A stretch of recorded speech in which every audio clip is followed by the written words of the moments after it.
All right, ladies and gentlemen, boys and girls, welcome back to another episode of the Lore Lodge, where we are actually, or the Lore Lads. I keep forgetting we changed the name of the show. Anyway, we are back here with another interview in the Sebastian Rogers case. And this time we have some of the people absolutely closest to it, people who are not, running around doing who knows what in California, pretending to be private investigators. And those are Tony Mathis and Seth Rogers.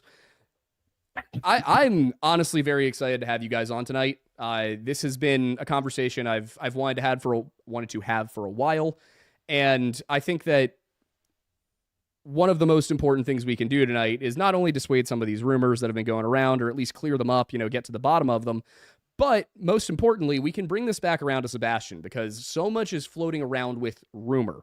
So much of these random accusations, these weird things. I've been going back and forth with people on Twitter for a month who insist that, Seth, you are in fact the candy man and you've been stealing children and you said it yourself, but all of the clips of it have been scrubbed from the internet. I'm using a vague fake example, but my point is everybody keeps insisting that things have been said, things have been done, and then when it's time to present the evidence, as we gave Steve Fisher a chance to do when he came on the show, it doesn't materialize, and they claim it's been deleted. They claim it's, somewhere else. So I want to get to the bottom of some of these rumors. I want to hear it straight from the horse's mouth, because in most of these cases, they say that it's something that you yourself said, Seth, or that you said, Tony.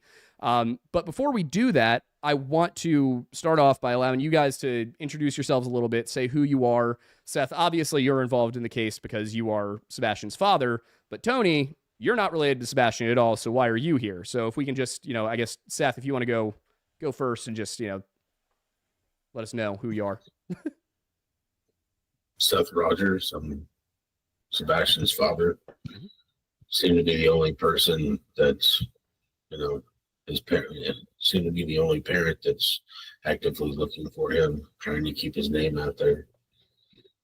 All right. Trying to get people to look for him. All right. Well, I mean, that's all I really needed you to say. That's you're his dad, and as far as I can tell so far, and this is why I want to have some of these conversations tonight, is as far as I can tell, you have been on the hunt for this, right? For basically since he went missing, and since he was reported missing, I've been looking for my son. Okay, so that's been the last year of your life, basically, has been trying to find this kid. Trying to find my son, yes. All right, and I want to get into some of the details about that a little bit more as we go into it. But first, I think that it's important that everybody knows who Tony is.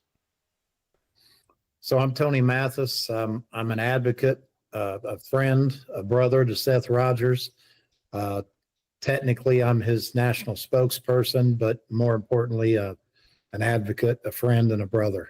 And how did you get involved in all of this? How did you and Seth meet? So we had a common creator friend that reached out to me and told me that Seth could use some help and some guidance. And when I initially got involved with Seth, I was simply trying to help him come up with a qualified search and rescue team. And it got to the point where Seth was reaching out on a daily basis and asking for advice on different things, predominantly interviews, media, things of that nature. And he started asking me if I would be his spokesperson. At the time, I was involved in another case, and I really wasn't interested in doing that.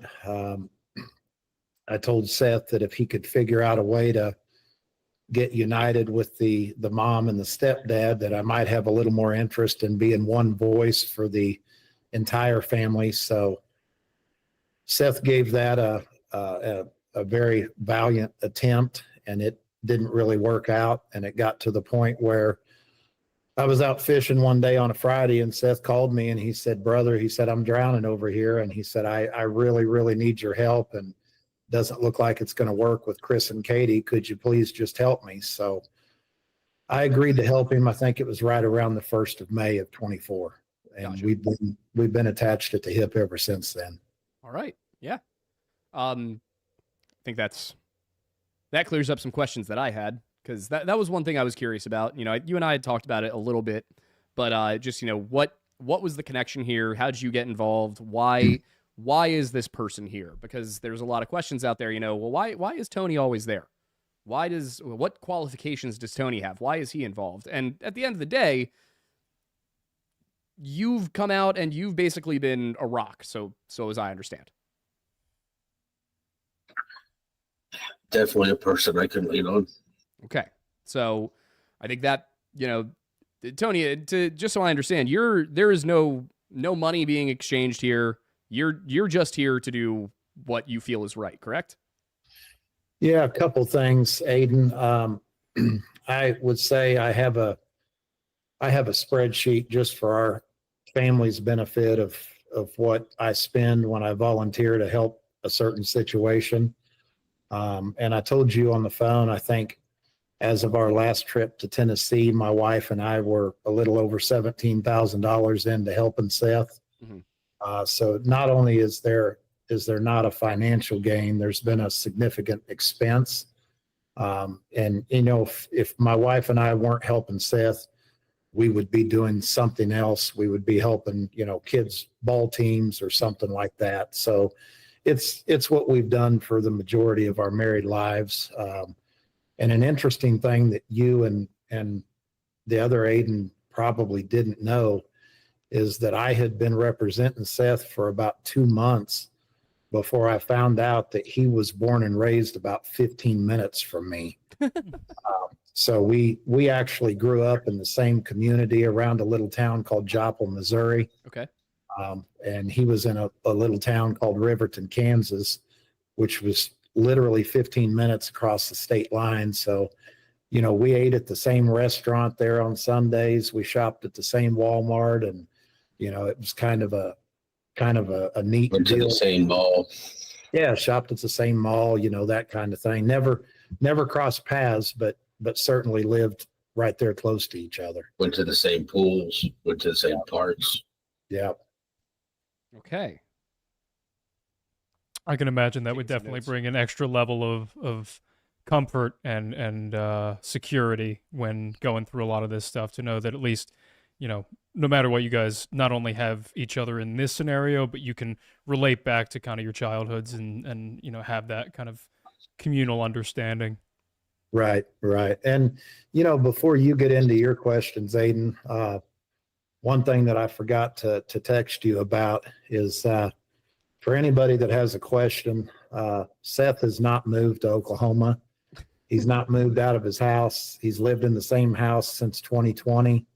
He still drives the same pickup. We did a live when he came to my house. We invited him to spend a few days with our family, which has become his family over time. And, we wanted to go see some of the places that he grew up and where I grew up and let him meet our folks. And so we had him for a few days in Oklahoma over Christmas. And that was the extent of his big move to Oklahoma. All right. I'm starting to sense a pattern here in rumors I hear and then the reality of them. So speaking of funding, though, while we were kind of on that topic, I wanted to address that because that was one of the big things I saw going around. All of these claims that, there's this GoFundMe that the Proudfoot said they didn't want set up, and then that Seth, it materialized. And I don't want to say, I'm going to ask you guys who created it and all that. But the issue of the GoFundMe has been Proudfoots didn't want it.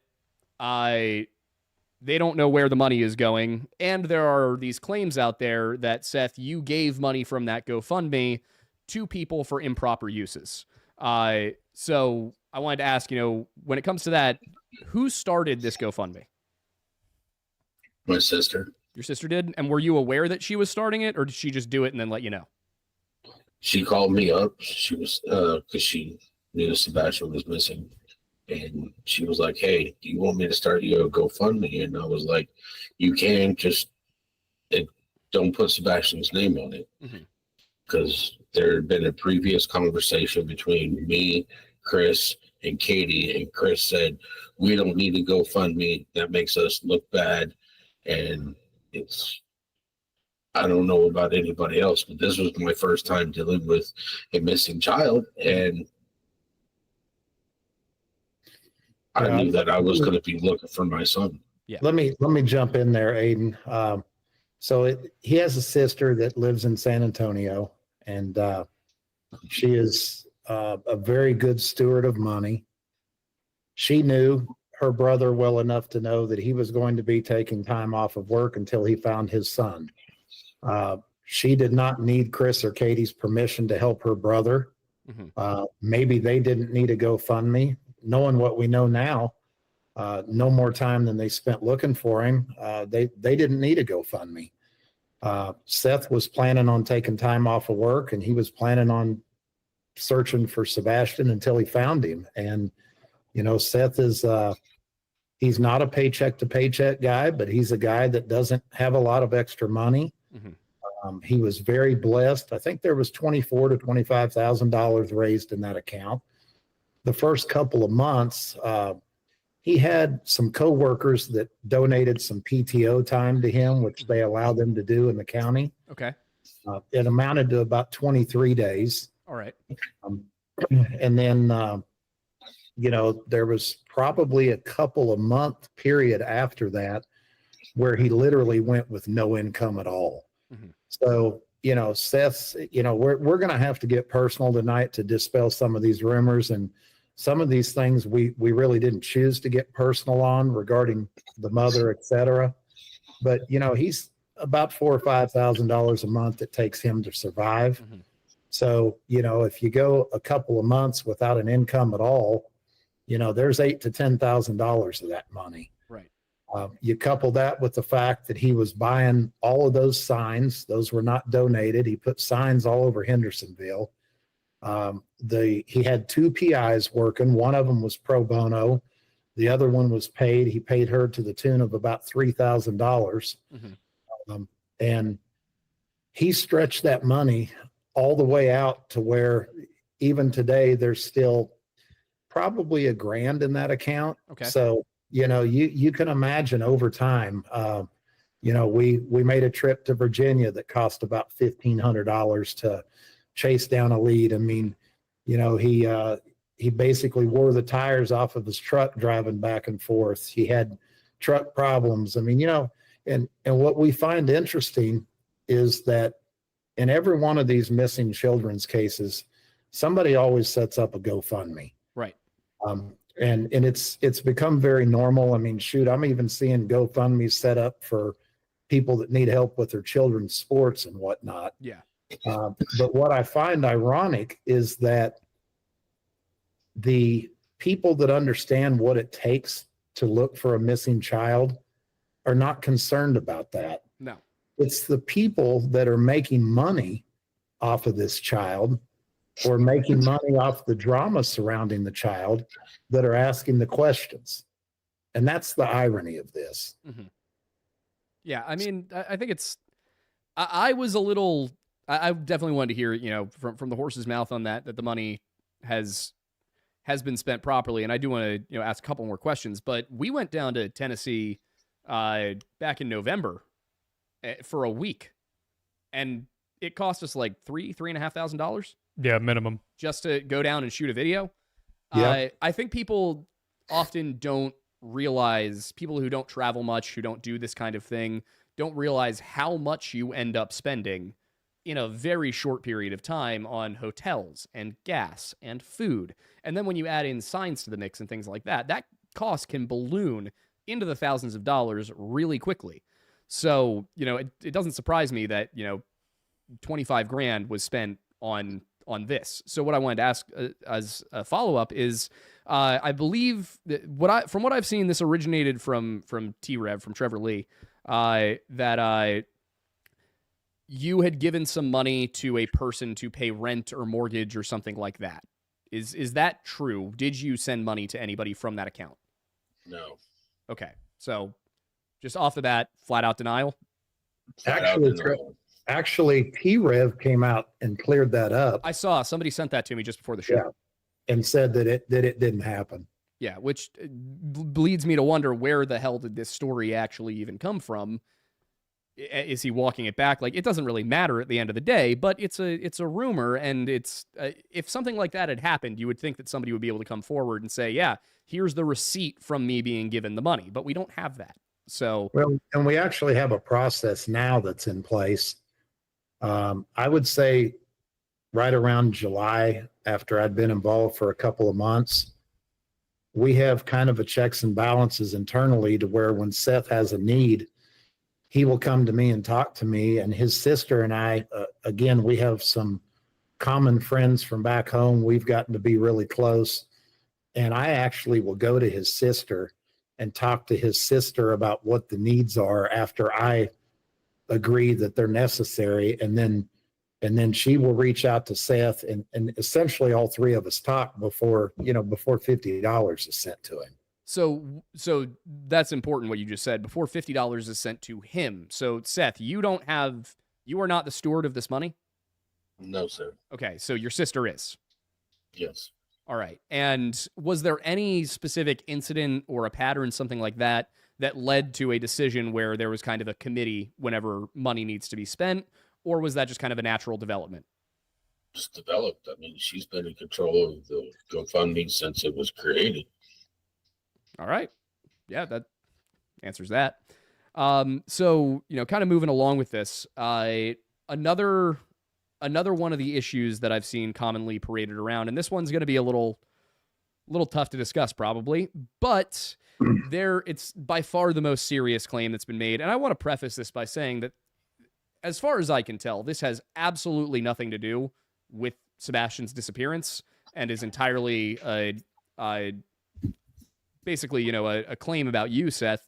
But you and Katie, you have had a relationship, and I don't mean a romantic relationship. I mean, you've known each other for a very long time, correct? Yes, sir. Since before you became romantically involved? Yes, sir. All right. So what was the nature of that relationship from the point that you met her up until the point where one or the other expressed romantic interest? She was a babysitter for my fiance's aunt and uncle. Okay. And were you living with that aunt and uncle? When I initially met, no. Okay. So how old was she when you met her? She was 12 or 13. And you would have been 21?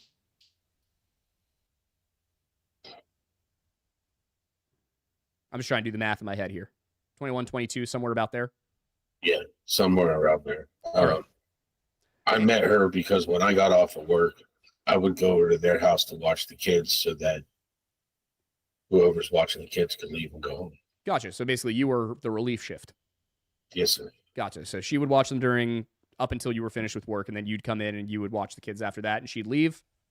Yeah. All right. And so, what was obviously being, in your early 20s, 12-year-olds, there's not much you have in common, not many things to talk about. They're just there for a job.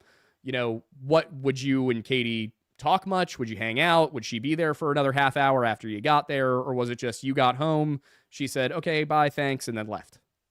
I would go over there to start playing video games with the kids. Okay. So not any sort of real relationship with her at that point. She was just, No. okay. So when then did you and her begin to become romantically involved? After she turned 18. Okay.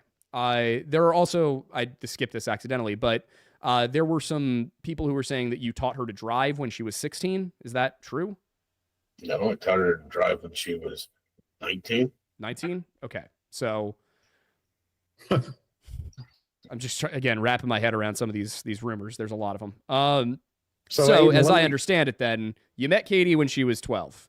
You didn't really have any sort of relationship with her, and then around 18, something develops. So what led to that relationship developing?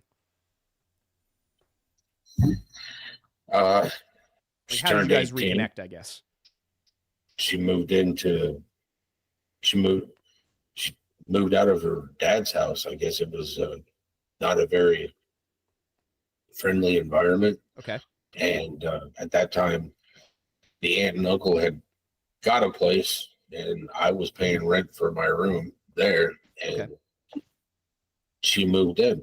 So you were renting a room with your former fiance at that point? Had you guys broken up? So your former fiance, you were renting a room from her aunt and uncle, and then Katie, in order to escape a bad situation at home, moved in with them.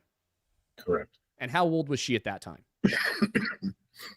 after 18. She moved out of her dad's house after she turned 18. Okay, so you and her did not live in the same place until after she was 18. Correct. Okay, and did you have any sort of friendship or anything like that between the time that you met her and she turned 18? No, not Gotcha. really. All right. So do you have any idea where these kinds of rumors might have come from? I mean, there's one where they said that you told her when she was 14 that you were going to marry her. Is there any basis to that? No? So Aiden, let me jump in here because there's some more to the story and you're not going to know what to ask.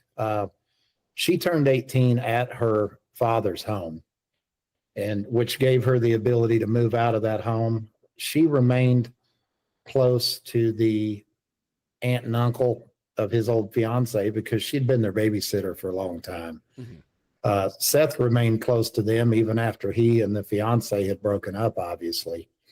So Katie moved in at 18 in an upstairs bedroom, and she began to show some interest in Seth. And, you know, it kind of broke my heart because I asked him if he was surprised when she showed the interest in him. And his response to me was, I was. And I said, why? And he said, because she could have had anybody she wanted. And I was surprised that she chose me. Mm-hmm. And I said, well, what happened after that? And he said, well, I told her that I wasn't interested back at the time. And I said, well, if you were surprised because you felt like she could have had anybody she wanted, then why were you not immediately interested back? And he said, well, she was in a relationship. And I said, okay, so she had a boyfriend? And he said, well, actually, she had two boyfriends. And I said, what? Mm-hmm. And he said, yeah, she had a boyfriend that was about her age. And she had another boyfriend that was older than I was that had a wife and two children. Oh, geez. Seth, So, not that I don't believe you, Tony, but just Seth, can you give me a nod or something if is he telling the truth? He is. I know this is a very difficult subject for you. That's why I'm not trying to press any. I just want to make sure that, you know, we're getting the corroboration here. And Tony, I do believe you. People are going to want to see it from Seth as well. So I'm not trying to sling mud at anybody. I know. So, but I did just want to get in, you know, the opportunity there for the sake of the audience. So Tony, if you want to continue. well, and what Seth has a problem with is his MO has been not to come out and sling mud. But we've been put in a situation where in order to address some of these outlandish rumors, we've got to dig into the real facts. And unfortunately, the real facts are not pretty. So, you know, we didn't choose this. None of this helps find Sebastian. But if we're going to lay all the cards out on the table, then, you know, sometimes you have a 2 and 7 offsuit and the hand's not very pretty. Mm-hmm. Yeah, I think just to add in there, it is unfortunate that we're in this situation, and I think the one way this does help find Sebastian and why we wanted to, you know, provide this scenario to help kind of clear the air a little bit on some of these things is because I think when people get too wrapped up in these rumors, they start to put their focus in the wrong place. You know, they'll focus in on people that are, you know, unproductive locations to spend their time and their energy. Focus would be on Sebastian. Sebastian is the one missing. Exactly. Agreed. And hopefully through clearing the air from some of these questions, people will stop wasting their time in the wrong areas and get back to focusing on Sebastian. Yeah, I think this is the conversation you and I have had. Is I think that I understand that there's a lot of I understand that you don't want to sling any mud, and I think that's admirable, and I respect you for it. I just think that at the same time, there have been a lot of accusations sent your way, and in order to clear your own name, there may be times where you have to say things that it'll have to be left up to Katie to come out and respond to. Well, and we're living in an alternative universe, like we talked about today, Aiden. You don't have to provide proof of the accusations, but you want proof from the person you're accusing that it didn't happen. Yeah. How does that even work? Yeah, you can't prove a negative. And that's, I've seen a lot of that also, as people have been demanding from me, well, prove he didn't say it. And I'm like, I asked you to prove he did. You can't ask me to prove he didn't. That's not how this works. Right. It's the unfortunate part of this being so broadly on the internet. But now that we've kind of drilled through that, and I think that's cleared up a lot of, your perspective on it and your history of it, Seth, I want to kind of fast forward a little bit through towards the end of your relationship with Katie, because I know I don't know what the details of your marriage were like, and I don't necessarily think that they're entirely relevant to Sebastian disappearing or to any of the rumors I've seen. But, a lot of people accused me when we put out our series on the case, on the story and everything, of not looking hard enough at you. And one of the things we did really drill down into when we were looking at you was your divorce. And that was where it seems like all of these claims about you being, physically abusive to Sebastian came from. And as I looked through it, I read through the paperwork, what was available, and I saw a lot of claims made. I also saw the explanations you gave on several podcasts. The inciting incident, I guess, being this time when you were going to take Sebastian swimming and Sebastian wouldn't clean his room. And then there was a little bit of an argument between you and Sebastian. He ended up, for lack of a better term, throwing a tantrum, slipped. The way you told it was that he, if I'm not mistaken, is that he slipped on a Hot Wheel or something like that, started falling towards a door frame. You reached out to grab him. He ran downstairs and told Katie that you hit him. Is that correct? Correct. All right. So that obviously goes into the court record, and there is nothing that comes of it, from my understanding. There were no restrictions to your custody time, no supervised visits, nothing like that. It was just you and Katie each had custody of Sebastian, correct? Yes. So were these claims that you had hit Sebastian unfounded? Was Yes. Okay, so you had not hit him. This was something he told Katie. She had not witnessed you hitting him. Correct. Okay, I wanted to make sure I understood that. Another issue with that, I guess, there were a bunch of people who were saying that there are CPS claims against you. We know that there are at least 2 against Chris.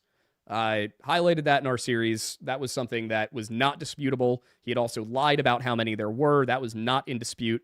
But in your case, you have categorically denied ever hitting Sebastian. So yes. These stories, were there ever CPS agents sent to your house? There was one time in California. This was way before the divorce. Sebastian's room was dirty and his bed needed to be made. And I told him he needed to clean his room, make his bed, or I was going to beat his ass. Mm-hmm. And he went and made his bed and cleaned his room. And then the next day he went to school. He told his teacher that I said I was going to beat his ass. Mm-hmm. CPS showed up at my house, spoke to them. They came into the house. They checked out his room. They checked out the fridge. They checked out the pantry. They made sure that there was food in the house and all that stuff. And they were like, well, this is what was said. And I told them, I accept that. I used the wrong verbiage with my son. It was to get him to clean his room, mm-hmm. make his bed. I never had to do it. He did it. And we went back to doing what we do. Play right. Video games, go swimming, watch movies. Aiden, any parent ever threatened to beat your ass for doing or not doing something? Multiple times, and none of it was ever actually literal. Yeah. I mean, I received the same threats. Yes. So, it's California. I'm not surprised, but at the end of the day, well, I don't think I know a young man who did not have his dad threaten to beat his ass at some point. Well, in the part of the country that we grew up in, which is Southwest Missouri, Southeast Kansas, it's considered the conservative Bible Belt, the Midwest, the 4 states. Mm-hmm. I mean, it wasn't uncommon for your mom or your dad to say that. And The translation there was, if you don't do that, whatever that is, you're going to be in trouble. Yeah. It even as a kid, growing up, we didn't look at that as we were actually going to get our ass beat. Yeah. You're going to get grounded. You're going to get your bike taken away, something like that. Yeah, I mean, I was never afraid of getting suplexed onto the concrete. I was a little worried about a wooden spoon, but Fair. That was about it. And that was more likely to come from probably my mom. Yeah. Very Italian. Yeah, I was never in fear of being curb stomped, but, Yeah. Maybe like hit on the arm or something, sure. But that's Exactly. generally when, something was trying to be communicated that was not sinking in. Yeah. So, So I mean, it's also I was not aware that was before the divorce, so that's good to know as well. Speaking of these abuse claims, there is a claim going around that CPS said that you were borderline abusive. No, that was actually stated by the judge during our divorce, because she stated that I was borderline abusive because I had dinner at 6, shower time at 7, bedtime at 8. This was the judge who said that was borderline abusive.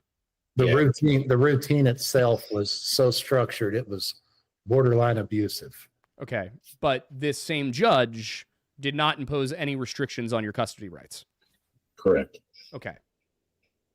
What? You gave me a look. oh no, I'm just shocked that the judge would consider that That was borderline abusive. California. California. Even still, considering that, I don't know, part of the thing that's coming into my mind right now is I just watched an episode of House where the entire point of the episode was a young boy who had mental difficulties, and the whole thing was the parents had quit their job in order to take care of him, and they had an extremely structured daily schedule because of what was benefiting him. Oh, so sometimes people with special neurological needs might benefit from structure, is what you're saying. Yes, Shocking. shocking indeed. I'm stunned. And I'm stunned that in a state like California, they wouldn't, have maybe recognized that. But I don't know. Well, it's California. Yeah, fair enough. Speaking of California, because a lot happened in California, you had said on, I believe, the Pascal show, and I think you also mentioned it on maybe Court TV or one of the local news stations, that and again, this is going to be a difficult one to talk about, and I understand that, but that something had happened with Sebastian when he was, I believe, 7 or 8 years old, and an older boy who was around the age of 13. And that this resulted in Sebastian going into therapy, and this had its own cascade of events. So, am I correct in saying that there was an incident wherein Chris and Katie allowed Sebastian to be alone with an older boy who committed an act of abuse against him? Yes. Okay. And was this child punished in any legal way? No legal way. The only thing I was able to do was actually get the deputy sheriff that was involved in the case in contact with the psychologist that at the school that the child went to. Okay. So that way they could protect the rest of the children that he was in contact with, so that hopefully it wouldn't happen again. But they had not pressed, Chris and Katie didn't press charges. I was told that I couldn't press charges because of the age difference. Because this is what the deputy sheriff told him. This was going to be the next question I asked you, if you want to go for it. That the child was under the age to be prosecuted. Okay, so the deputy told you the child was under the age to be prosecuted. Correct. It's interesting because the following year, or not, maybe not the following year after this had happened. No, yeah, the following year after this happened, California passed a law that said even children under 12 could be prosecuted for the crimes that you described. So I'm not familiar with the California laws in 2017, but in 2018, they made a law that this was something that could be prosecuted for children as young as like 8 or 9, depending on the circumstances. A late dollar short. Yeah. So there's a statement you had made on another show where you had said you wanted to leave California because of the laws regarding a 10-year age difference. And this was taken by a lot of people to mean that you were, for some reason, upset that that people under a certain age couldn't be interacted with in certain ways. The way I read it when I saw the video was you were saying that you wanted to get out of California because they protect those kinds of abuses if the age gap is under 10 years. Yeah. My son didn't get any type of justice for what happened to him. That really upset me. Yeah. And then California sort of made it worse by downgrading it from a felony to a misdemeanor, even if a 21-year-old and a 12-year-old have something happen. Yeah. That's just disgusting. So that's I wanted to make sure that I understood it the way you had meant it, because to me it was very clear that you were talking about the fact that California does not protect children. No, they don't. So after this event, this is what I said. This had a cascade of effects. After this happened, I know Sebastian went into therapy, but you had expressed, I think, on the Pascal show back in March or April of last year that you were not satisfied with the therapy he was receiving. Correct? The lady that was his therapist was not properly trained in how to take care of a child that had been. You don't have to say it. I think everybody understands what happened. There's particular types of training you have to have in order to help the child, and she didn't have it. And that really upset me, because you can't just go to a therapist and, if they don't have the proper training to help you get through something. Yeah. As someone who's been through therapy, I understand. I was in therapy at the same age that Sebastian would have been for different reasons. I had some anger issues that I've mostly gotten under control. Unless you're talking to flat earthers, but unless I'm talking to flat earthers or several other subsets of people, yep, Tartarians. But to get it back on track, this therapist that he was seeing, so this was not a child psychologist at all, or just not a child psychologist trained in those issues? Trained in those issues. Okay, but it was a child psychologist.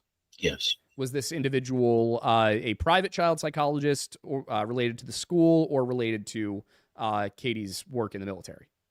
Katie's work in the military. Okay, so this was a military child psychologist.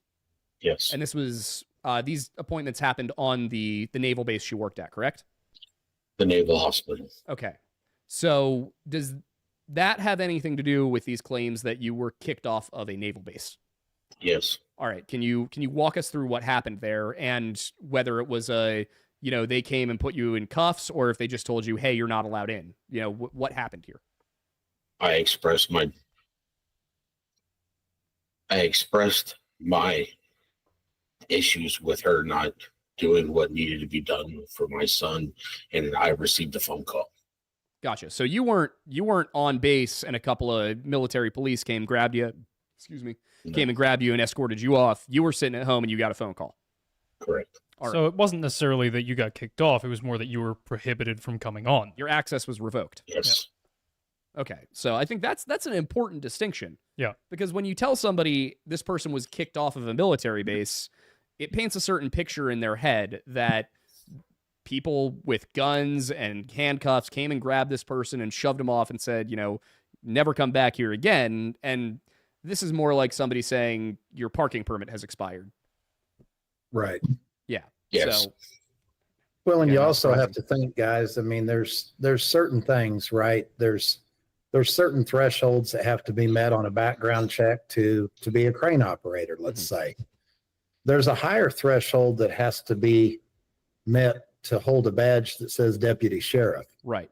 And if you're kicked off military bases, you're putting your hands on children, you're putting your hands on your wife. If any of that is actually documented, we're not talking about rumors. We're talking about reports, charges, etc. Right. Seth isn't going to be in the profession that he's in. I mean, at some point, you got to use a little common sense. Mm-hmm. Yeah, I agree with that. I mean, the kind of background, and that's the thing that I think people haven't really digested, is that in order for you to have that job, Seth, law enforcement would have to have failed at multiple stages to properly check your background. Because, for example, I assume that as a law enforcement officer, you have a firearm. No. You don't? not in the position that I'm in currently. Right, because corrections. Because But if you were to be assigned to patrol or something else, they would issue you a firearm, correct? Yes, sir. As we are all well aware here, you cannot purchase a firearm if you have domestic abuse convictions on your record. That is correct. You cannot have a firearm if you have had certain kinds of mental breakdowns. The process to purchase a gun is a lot more stringent than a lot of people believe it to be. If you've been convicted of any form of felony whatsoever, Any form. you cannot purchase a firearm. So domestic abuse, I think, permanent protective orders even. Yeah, I mean, if you had a permanent protective order against you, and maybe the laws are different in the state of Tennessee, but as far as I'm aware, being from Pennsylvania, if you have a permanent protective order against you, you cannot purchase it or own a firearm, correct? That is correct. So I think I don't know about Tennessee, but I feel like even Pennsylvania now, I don't know if it's one or a certain number of even DUIs prohibit you from ownership. Couldn't tell you.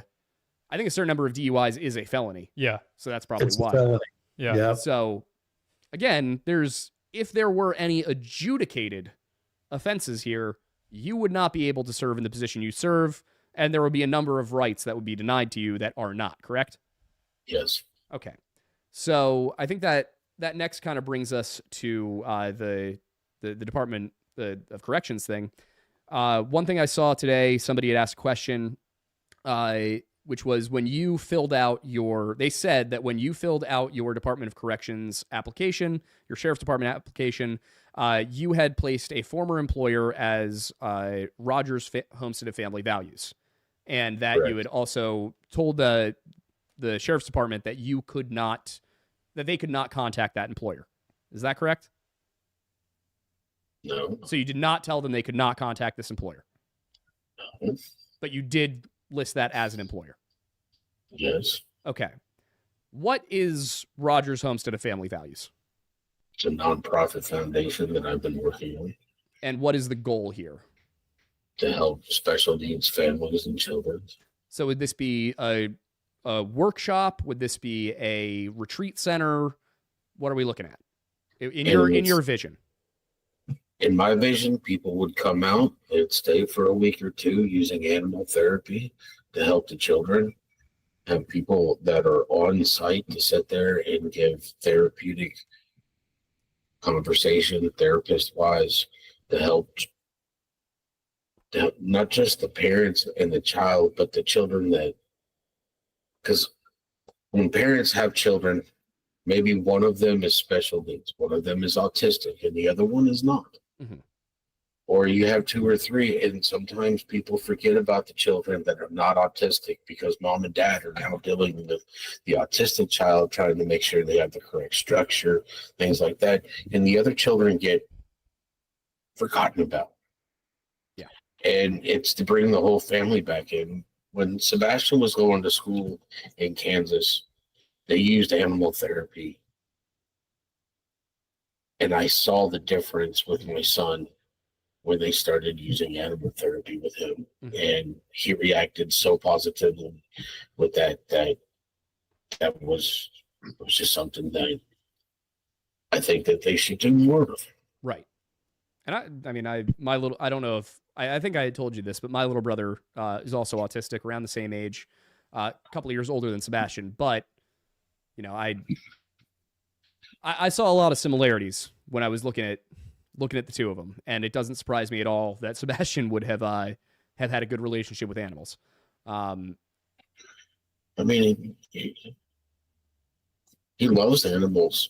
I mean, his favorite's cat, but he really likes his reptiles. He liked his horses. He liked the ducks, and conversations with him, he was talking about being a vet. Mm-hmm. Well, there's nothing better than, taking care of your own animals. Right. So this I guess the best way to refer to it would be a retreat center. This retreat center, is this an idea that you had after moving to Tennessee, or was this something that was in the works beforehand? Both. So I started in California. Yeah. I had discussed it with Katie, and she didn't see the point of it. And I had discussed it with Sebastian, and Sebastian liked the idea. Well, it's for autistic children to begin with. Mm-hmm. And he's the closest that I have to my autistic child. Yeah. Is talking to my son. And he thought it was a great idea, so I went with it. All right. It's for him anyways. So where did this get to in the stages of development while it was in California? Got the name, was working on getting the 501c, and spoken to several people to put them on the board. Mm-hmm. And then the divorce happened. Okay, so it was the divorce that kind of brought this to an end in its California iteration? Yes. Okay. And then when you came back to Tennessee, or when you came to Tennessee, I guess I should say, I went and I looked up the filing date on the LLC, and it said it was May 9th, 2024. Is that correct? I'd have to or just speak generally to my attorney, but yeah. Generally the right timeline? Yes. Actually, Aiden, I spoke to the attorney today, and the plans to get this going were done before Sebastian went missing. Okay, because that was going to be my next question. Was Yeah, they sparked the conversation up about it again in the winter of 23. Mhm. The filing didn't get done by the attorney till May. She was unsure as to whether it was going to be a subchapter S or subchapter C corporation. Okay. But as it sits now, it's just a reserved entity. It's still not a 501c3 status, whether it be the California entity. I mean, honestly, it's been a dream, right? The dream has not come to reality. The California version nor the Tennessee version they've never had property. There's never been a dollar go into it or come out of it other than what it's costed to try to get a reservation of namesake. So these are dream companies that, he tried to get in place and reserved. And, then at some point you go find somebody that may be willing to help with some property, but, unfortunately they've never got to that point, and Right. it's just a company. Right. Yeah. So I mean that makes complete sense to me. We have a couple of our own of those that are just, we want to do something later on, and we want to make sure we've got the name and that we're properly registered and everything, and that because at the end of the day, you get into a position to do something, and the filing takes time, and you got to wait for the state to get back to you, and sometimes it's good to just have it there and then go get it when you need it because it doesn't take that much money to form one of these things. And sometimes you get a little bit of ahead of yourself, and you get the ball rolling, and then suddenly a year later you haven't started the thing that you were intending to. We understand this very well. Yeah. We in the same boat. We want to start a production company. We got the LLC filed, and we haven't done anything with it because just too much is going on. Just because it exists doesn't mean that money is coming in. Doesn't mean that it's doing anything. Yeah. So damn, there was one on the tip of my tongue. Something I wanted to ask about, and it's gone now. Hang on. I have a list. I have a list for this reason. There it is. Oh, and it went away again. Here we go. Yes. So yeah, there we go. That's what it was. So this is a bit of a topic shift, but Sebastian played online games, to my understanding, at your house. Seth? Under my account, yeah. Yes. But Chris and Katie said that at their house, he did not have access to the internet. Is that, Okay. Would you say that's true? I know he didn't have access on his phone. Okay, so was that he didn't have a cellular data plan, or that he didn't have, or that they had parental controls? Do you have any idea what that was? They had parental controls locked out on his phone. All right, so as far as Chris and Katie are concerned, he did not have access to the internet at their house, and he only could text a select few people from his phone. So there was probably no way he could have contacted anyone from their house, correct? To your That's what they're understanding? saying. Okay. Mhm. At your house, and there's been some hubbub about this, Were there any restrictions of the same kind? Did he have access to his own computer, his own tablet, PlayStation, anything like that under his own username? No. Okay, so I mean, anything. Let me rephrase that. Sure. On the PlayStation, everything's under my name. Okay. He has his laptop that he uses for school. Okay. What he used during COVID-19. All right, and would that go back and forth between the houses? No. That's Katie wouldn't.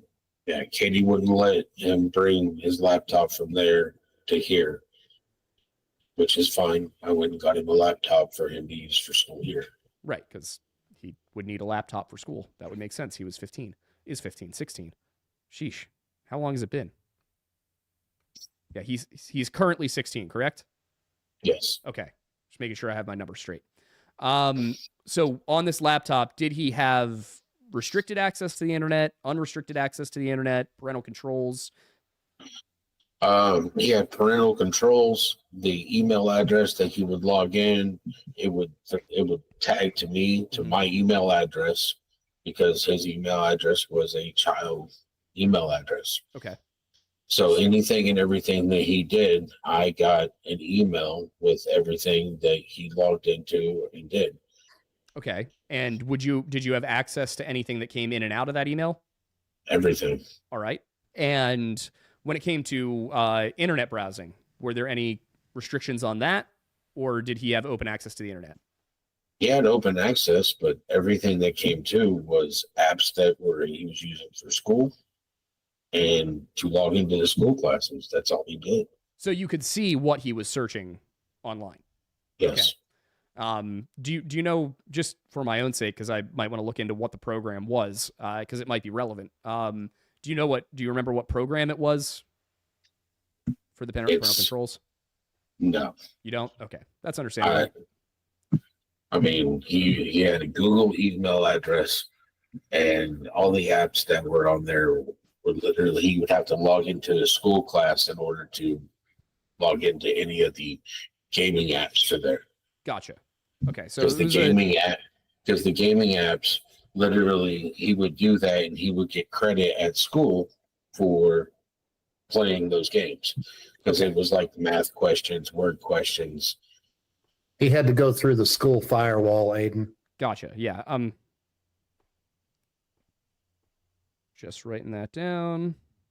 Yeah, I had a similar situation with my laptop in high school where, we were able to bring it home from school, and it wasn't like our laptops that we bought. It was, school provided, but it was the same thing. It was like you logged in with your school login information, and due to the way they set up the user interface on those laptops, you only had access to certain things that essentially the school allowed you to have access to. Yeah. So, I didn't have quite the same situation, but my parents did have like one of those parental control apps on it. Didn't actually like control what I did, but it did report back to them on anything that happened on that laptop. So it was very robust parental controls. And that was probably, 2012. Yeah. I could limit his access if he was on for too long. Mm-hmm. It had a time limit on there that I could set for him. Everything. Sure. Were there, when he would be playing video games, though, I'd say it was not something on that laptop, but because I assume he wasn't playing like Call of Duty or anything on that laptop. No. Okay. Were there any non-school related games that he could play on that laptop? There's none that he did. Okay. So because you could see all of it, correct? So when it came to PlayStation, did he play any? You said he played online games under your account. Mm-hmm. Did he have a way to speak to anybody? Also, really quickly, what model of PlayStation is this? It's a Darth Vader edition PlayStation 4. PlayStation 4. Okay, because one thing that people had said was, the PlayStation 5 controller has a built-in speaker and microphone. And I was like, I don't think it was a PlayStation 5.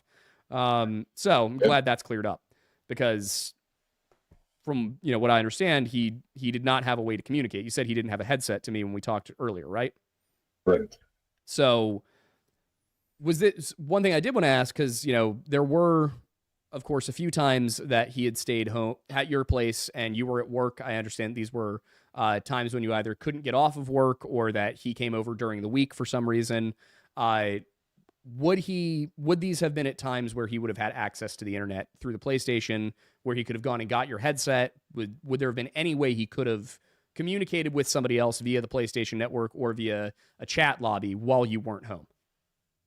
No, because I had one pair of headphones, and I literally they were in my room. I'm wearing them now, and there was so much dust on these things. So you could tell they hadn't been picked up. Yeah. Gotcha. Well, me and my son had an understanding. You know, you don't come into my room unless I invite you into my room. Okay.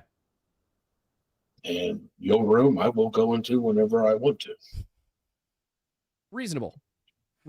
I was going to say, that sounds like a father-son relationship. Sounds just about right to me. Yeah.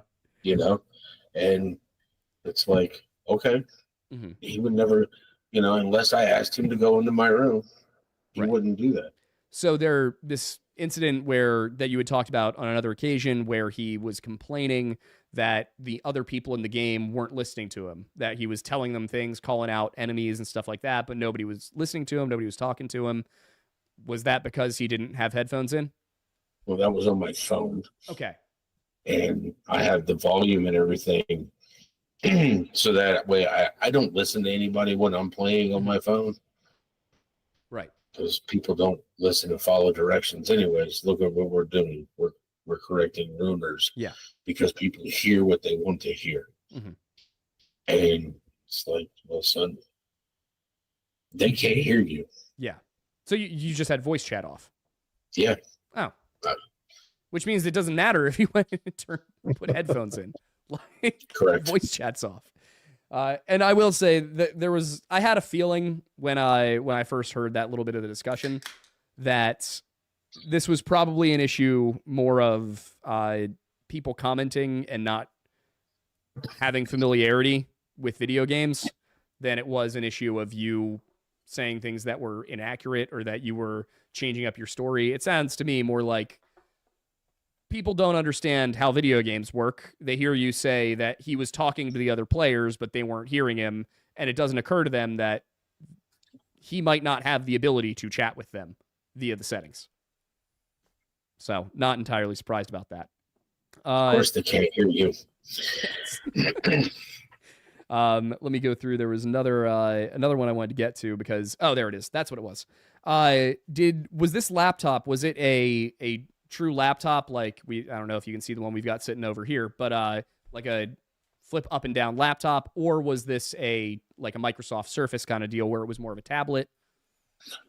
Law enforcement took his tablet that he had. So he had a separate tablet and laptop. Yeah, his grandma had given him a tablet for Christmas, and that was 21, and he never used it. Like when I had to find the charger for it. They plugged it in. It took like 15 minutes before it started even registering a charge. Gotcha. And they literally turned it on. It was like, oh, this hasn't been turned on since 2021. And I'm like, well, that's because he's never on it. As for his laptop, he's got a regular laptop that he used for school. But he would come over for a weekend and he would never use it. Like when law enforcement showed up, I showed it to him. And they're like, yeah, we don't want that. All right. So law enforcement did not want the laptop. No. Did they take the tablet? They did take the tablet that was in this room. They took the tablet he didn't use, but not the laptop he did use. Now, really quickly, which grandmother gave him the tablet? He's only got one. He's only got one grandmother. Is that, well, I guess my question was, is that your mother or Katie's? Okay.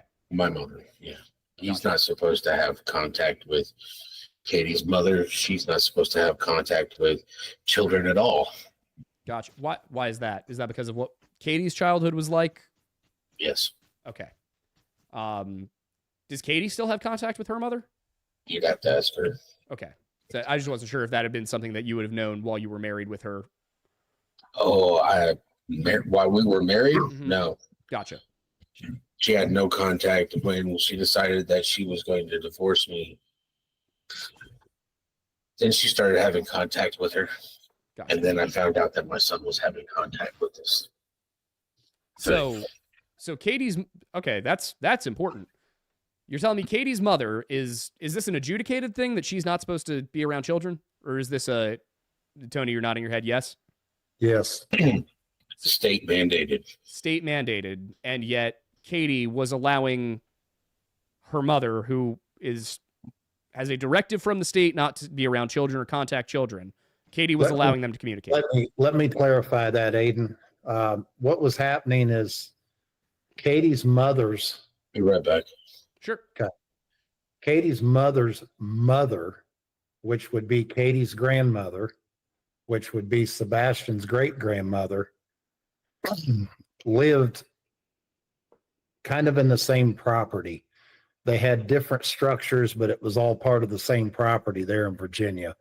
And we know this because we've seen the property, we've been there. What would happen is Sebastian, if you remember Katie talking about Sebastian FaceTiming his family members about his pancakes that morning. Do you remember that? Yes. What would happen is he would FaceTime his great grandmother, who he could legally have contact with, and she would take the phone over and allow her daughter, which was Sebastian's grandmother, to talk to him on FaceTime, so that there was no digital trail of her talking to Sebastian. That's premeditated. Oh, well, of course. And we found out that was going on from one of the family members. Do the police know about this? Oh yeah. Okay. So they're aware. We've given them the information. We had several family members come forward and tell us that, cousins, etc., tell us that that the great grandmother would take the FaceTime phone over to her daughter, and the grandmother would have, lengthy conversations with Sebastian. So the morning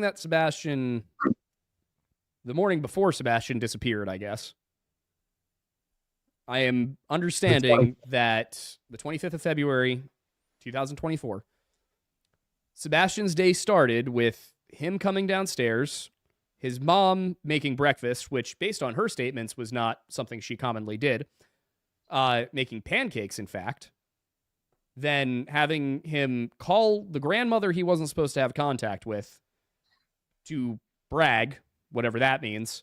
They then spent all day doing a bunch of Sebastian's favorite things, and then Sebastian disappears.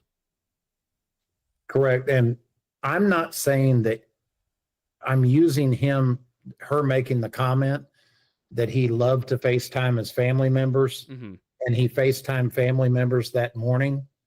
We don't know whether he FaceTimed her that morning or not, just to be clear. All right. But we know that on a regular basis, he would FaceTime the great grandmother. She would take the phone over to her daughter, and they would have conversation. Got it. I just want to make sure, because I was going to say, if it played out the way I just described it, I was going to have a whole nother set of suspicions. Yeah. Well, the other thing I just want to confirm is, well, you understand why we went to Virginia now, right? Yeah, yes. Definitely. Yeah. It makes a lot of sense. But just to confirm for the audience's sake, where were you guys able to kind of confirm that information, that these phone conversations with the great grandmother and then subsequently the grandmother were happening? Well, I think at some point Sebastian actually told Seth. Got it. 1 second. We were married when Katie's grandfather passed on. And I wasn't allowed to go. To the funeral? To the funeral. Okay. Katie would not buy me a ticket to go back to Virginia with her and Sebastian. And I was forced to stay in California. While she was there, I called to speak to Sebastian, and I was screamed and yelled at. I'm having dinner with my dad. He is at home with my grandma. And I call, and she was like, you already have the number. It's like, I need the number because the number you gave me is not working. Mm-hmm. And she gave me the number. I called. Her grandmother answered the phone. And I was like, I'm calling to speak to my son. And Sebastian got on the phone and I was like, hey, buddy, what are you doing? Mm-hmm. He was like, I'm watching TV. I was like, who's all at the house? And he told me Grandma Susie and Grandma Francis. And as soon as he told me that, I told him, go to the living room, watch TV. I will call you back shortly. Mm-hmm. And I turned around and I contacted Chesapeake PD, do a welfare check on my son because he's not supposed to be around a particular person. And yet he's sitting there calling her Grandma Francis, which tells me that he knows who she is. Mm-hmm. And he's interacting with her. Can I ask what year this was? Or how old Sebastian was? If you recall.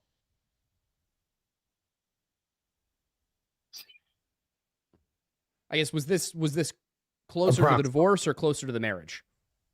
This was closer to the divorce. So like mid 2010s probably.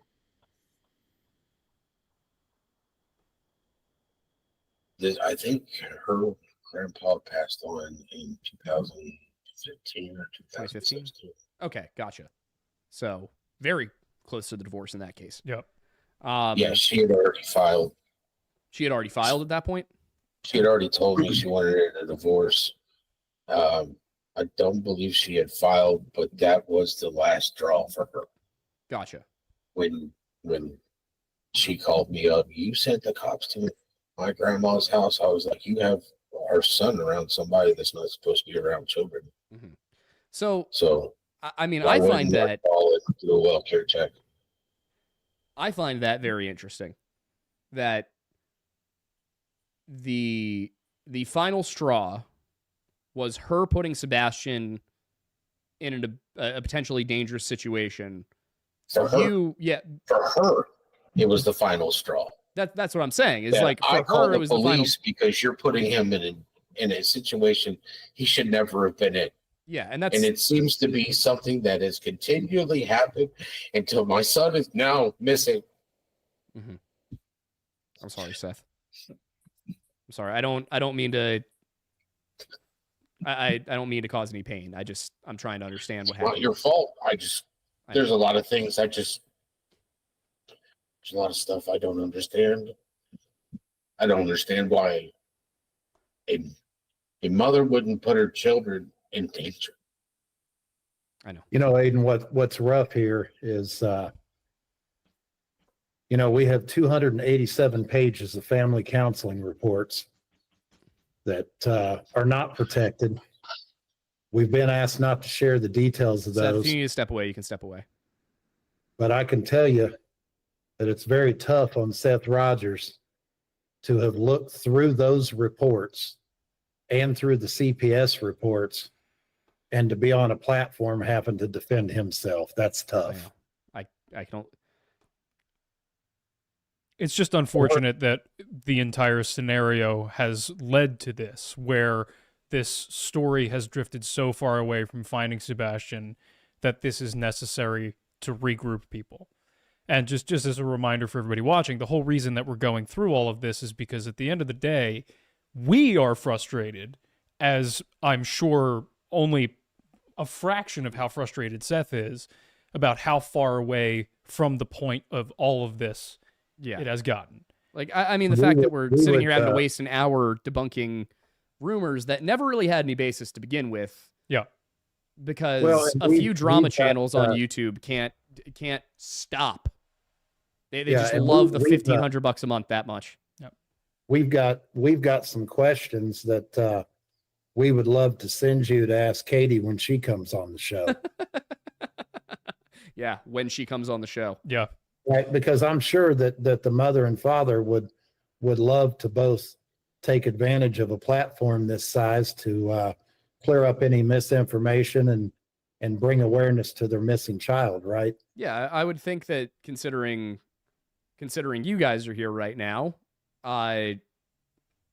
I mean, I'll be the first to say, I know Chris probably hates my guts, but at the same time, I haven't seen him come out and even attempt to deny or debunk anything. Well, you would think that we said, if you are wrong, that, you know, as Tony's saying, that it would benefit him exactly to That's come what on I mean. and disprove that to help find Sebastian. That's what I mean. And I mean, I just had his lying hack private investigator come on and treated him kindly until he decided to go on a Twitter tirade claiming that we were unfair to him. And think about this. I mean, you have their representative come on, which an equal playing field there would have been for me to come on in response, correct? Yeah. Well, we won up that, and we brought the father on. Mm-hmm. And that's what I was going to say, is everybody's always asking, you know, well, why does Tony always have to be there? Why can't Seth take an interview on his own? And I'm sitting here like, where's Katie Proudfoot? She hasn't taken an interview on her own once. Not one time to my knowledge, unless I'm missing something major. I only ever saw her next to Chris, and then suddenly it was just Chris. You'd let SF come on and be on there with her, right? Oh, yeah. 100%. Yeah. I don't think SF will want to do that, though. He did not handle realizing that he admitted to a whole bunch of things very well. Yeah.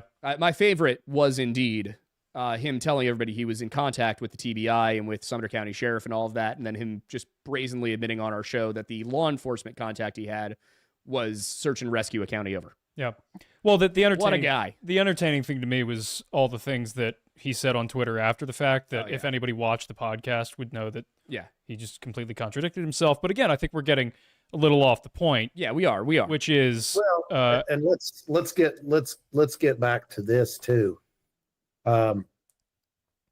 If we're to believe what Chris and Katie say, which there's a certain subset of people that believe what they say. Mm-hmm. Chris and Katie's own words, Seth is a great father, his biggest cheerleader, etc. That's their words. That's not ours. That's theirs. So if we're going to believe what they say, then you have to believe that they believed at some point until this got crazy that he was a good father. Yeah. I mean, that was the constant thing was, you know, oh no, we have a great co-parenting relationship. I mean, they wouldn't have been considering having Sebastian live with him full time if they didn't consider him capable of good care. Yeah, which is, I mean, I've brought that point up a number of times, and nobody's ever really been able to confront it. It's always, well, if all these things about Seth are true, and they knew these things were true, it was abusive of them to allow him to go live with Seth, was it not? And every time I get to that question, it's crickets. Yeah. Well, just to no clarify, matter how you slice it, there was a discussion between them, supposedly, as far as we're aware, to have Seth take full custody. Was there not? There was. So, and I'm glad Seth is back, because that's actually what I wanted to ask about. Seth, I want to get a little bit closer to, you know, the event. Also, really quick before we dive into anything else, are you okay? Like, are you willing to continue to do a little bit more of this? Yeah, but I would really like to get back to talking about Sebastian. That's what I'm doing. Him. That's what I'm doing right now. That's what I'm getting us to right now. I mean, I'm going through hell, but I don't know what my son is going through. Mm-hmm. You know, you got 600,000 subscribers. I told you, the reason I came on here, I don't care about clearing up stupid shit. I know. It's reaching more people to get more people to be looking for Sebastian. Mm-hmm. That's all I care about. That's what I want to do, and that's why I wanted to dispel some of these things, is so that we can finally stop talking about rumors and about nonsense and get back to focusing on the missing child here.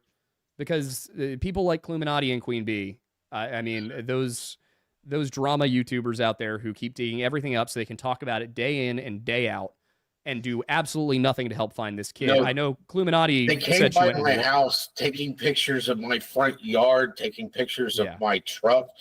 Why didn't they stop ringing the doorbell? I got flyers and stuff. I had to given them some flyers to hand out. You gonna come? I know. My son is missing. Sebastian Wayne Drake Rogers is missing, and I need everybody to be looking for him. If you see him, just call 911. Let law enforcement handle it. Mhm. Don't be scared about reaching to him or anything like that. Just call 911 Right. and let them deal with it. Right. And I think And that's if you have a tip, please call it into Sumner County. Please call it into TBI, call it into FBI. They're not going to get back with you. And if you feel that you need to, reach out to Dog, reach out. I have my own that's out there. Mhm. Any tip that's given to Dog will get to me. okay. So I do want to get back to talking about Sebastian. I just want to get that stuff out of the way first. I'm sorry that we had to go through it. I genuinely am. But I think when it comes to the actual disappearance, can you tell us what Sebastian's what his home life with the Proudfoots was like? Did you know anything?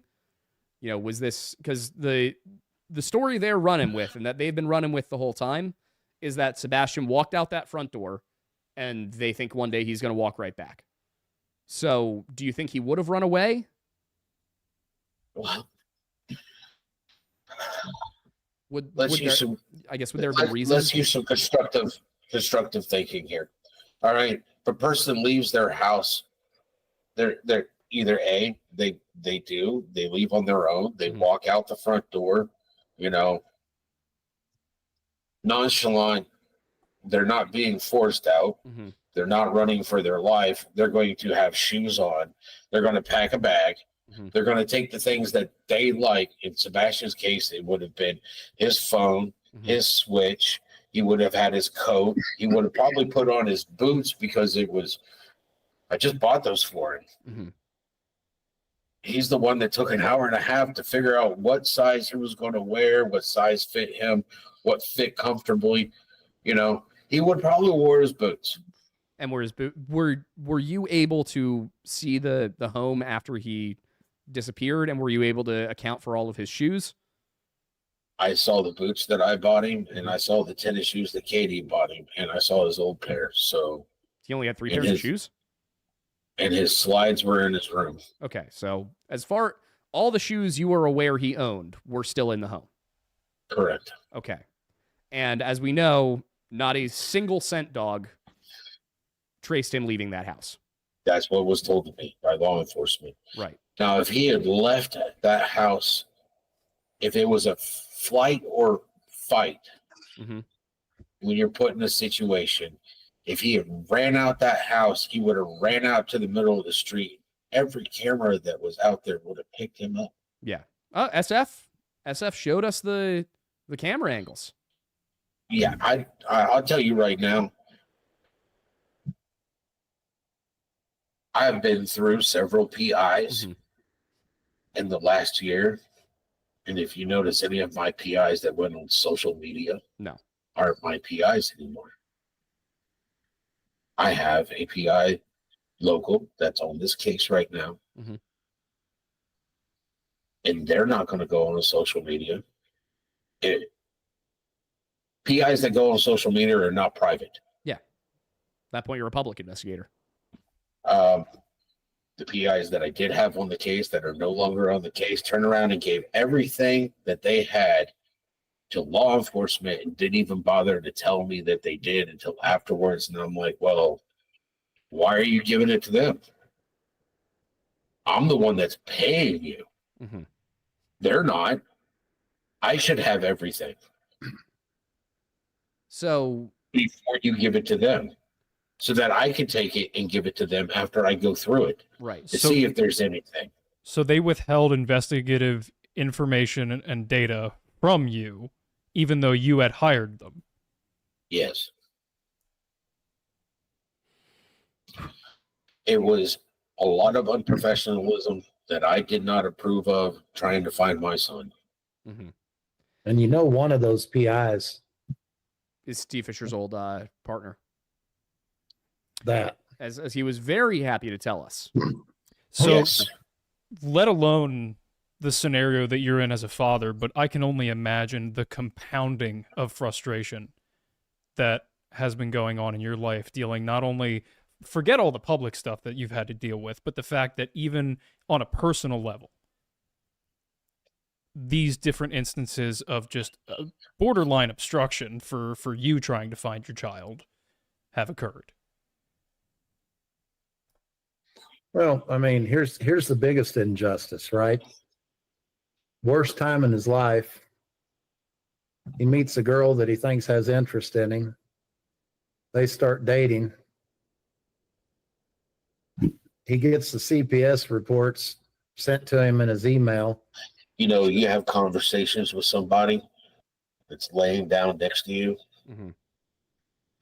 and you're actually having not pillow talk, but you're actually having conversations, Mm-hmm. deep conversations. And then you find out that everything that they said was a lie.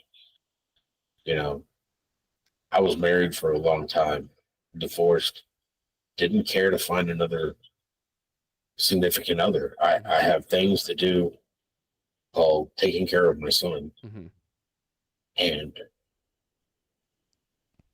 now I'm looking for him, and this person comes along, and it's like, oh, well, you know, we were really fucked up. Excuse my language. You're okay. This is a real messed up time in my life, but maybe God put somebody here to help me in my time. Mm-hmm. And it was just the devil playing. Mm-hmm. So the man falls asleep. She gets in his phone. She emails the CPS reports to herself, This is Michelle Cleveland, correct? Michaela. Michaela Cleveland. And then the CPS reports end up with other creators, Mm-hmm.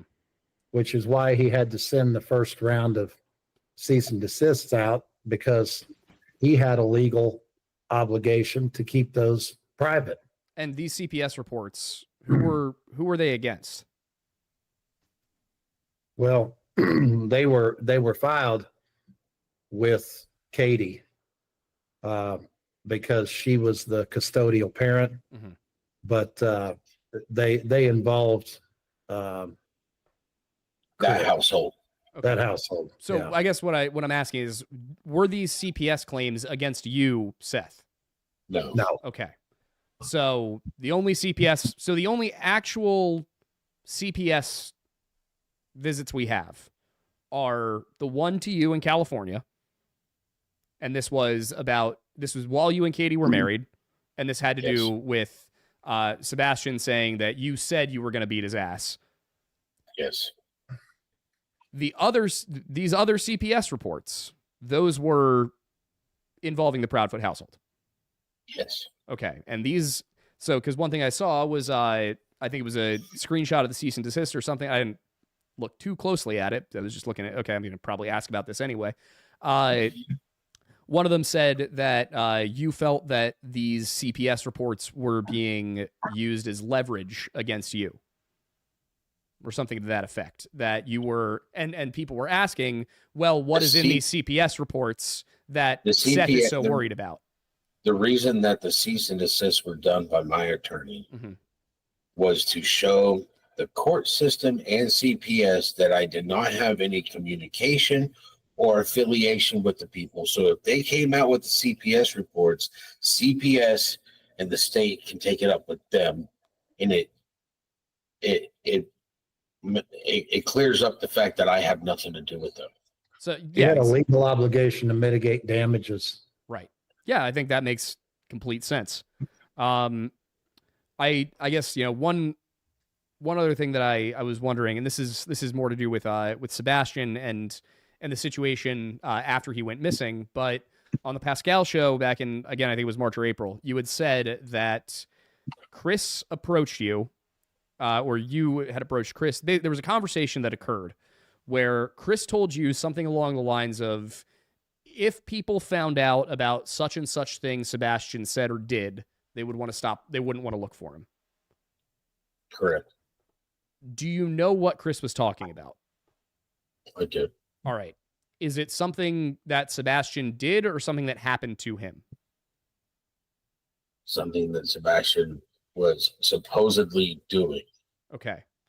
Did this involve anyone other than Sebastian? No. Okay, so it was just Sebastian. Yeah, we're not going to go into any of that. The main question I had was that there were some accusations that it had to do with with Chris's daughter or something like that. He was basically threatening to do more harm to Sebastian other than what he had already done, which was to his reputation. Yeah. Sebastian loves Faith. Sebastian considers Faith his little sister. Sebastian has never touched, hurt, or harmed a hair on Faith's head. Okay. So and I can tell you guys, that's really what I need to know. I spoke to Nina, which we all know who she is. Yeah. And if you heard Nina talk about how Faith feels about Sebastian, she's misses heartbroken. Yeah. She misses him dearly. Yeah. I feel horrible for her. I mean, just genuinely terrible for that child. I can only imagine what kind of effects this is having on her too. So I've actually been keeping a close eye on that case as well. The custody battle that's going on there. And I'm happy that for the most part, it has not gone in any way in Chris's favor. But I think that that's an important thing. And this is another thing that part of the reason it frustrates me, there's all these rumors going around about you, Seth. Meanwhile, there is an entry in the New Mexico court record saying that Chris Proudfoot needs to take parenting classes, conflict resolution classes, I think 24 and 12 hours. And he took them. He tried to fight it, but they forced him to take them. So I think like when we're sitting here tossing out rumors and, he said, she said from 10 years ago. Meanwhile, just in the last couple of years, one of the people who lived in this house with Sebastian was told he had to take parenting classes if he wanted to see his daughter. That is extremely relevant. That is, especially when you can, let me get to the bottom of this one. Seth, when did the conversations about Sebastian coming to live with you begin? 2023. Okay. With fall 2023, maybe 2022, Seth. Was it 2022? Was it 2022? Yeah. They wanted to come live with me. I'm all down for my son to come live with me. Were you going to be sending him to any kind of, there was some talk that you guys were planning to send him to some kind of facility to spend some time there? That wasn't until later. Okay. They wanted him to come live with me. I couldn't get him enrolled in online school. And as everybody knows, I work 12-hour shifts at night. Uh-huh. That doesn't allow me to get back here in time to make sure that he's up and ready for school. Right. So my idea was Clarksville, Tennessee has an online school system. Mm-hmm. So that way the child can stay at home, right, and do his online classes. And he was supposed to be getting ABA therapy, and they were going to be doing in-home therapy. Mm-hmm. So to me, it was easier if I could just get him into the online classes. Okay. I watched during COVID-19, he excelled in the online classes. So I wanted to set him up for success, not for failure. Mm-hmm. And while he was doing the ABA until we got him where he needed to be up here. Mm-hmm. And then by then I could have changed and done other things so that he would have been going to school. Online school or in-person school? In-person school. Okay. So what is ABA therapy? It's therapy for autistic children. Okay. So the plan was, as I'm understanding it currently, that Sebastian was going to remain with the Proudfoots until he completed this therapy program. No, he was staying with the Proudfoots until the end of the last school year, and then he would have been coming to stay with me. Okay, so at no point was he being sent to any kind of boarding facility or anything like that? They brought that up to me that they were over his behavior and they were looking into sending him to a place. Mm-hmm. And it was like, well, how long are you talking about? Is this going to be like summer program? You know, is he going to go for a couple months during the summer? You know, what are we talking about? And they were like, no, they were talking about in a live-in facility. Mm-hmm. Now, Aiden, were you asking what ABA meant as in the acronym? I mean, yeah, yeah. I mean, it's applied behavioral analysis is Okay. what it stands for. Gotcha. So basically they were going to sit him down and work with him to get him up to speed so that he was in a position where he could go to public school, private school maybe, and fit in. Yeah. Gotcha. It's the help with the socialization part. Right. Makes sense. I mean, and that would have been alongside everything else, I take it. That wouldn't have been any kind of special inpatient facility. That would have just been something he did. It would have been something he did, but where he was going to get it, they have a headquarters here in Clarksville. Mm-hmm. So he would have been in home. They would have came to the house, and they had been working with him for an hour or two every day. Gotcha. So as I'm understanding it was Chris and Katie's idea to have Sebastian go live at a kind of a live-in facility. And then you said, well, why doesn't he just come live with me? He was already supposed to come live with me. Okay. But because the wait list to get into online education here in Clarksville, the 6-month waiting list. Gotcha. All right. So when I say he disappeared, I already had him enrolled here in Clarksville. Gotcha. To begin the next school year, because that's how long. I mean, I had him enrolled. What? Aiden, there was December? a report filed right before they decided that they didn't want to wait till May to get rid of him. Mm-hmm. So there was a report a filed. CPS report? Correct. This is the one where Chris hit him with a belt, correct?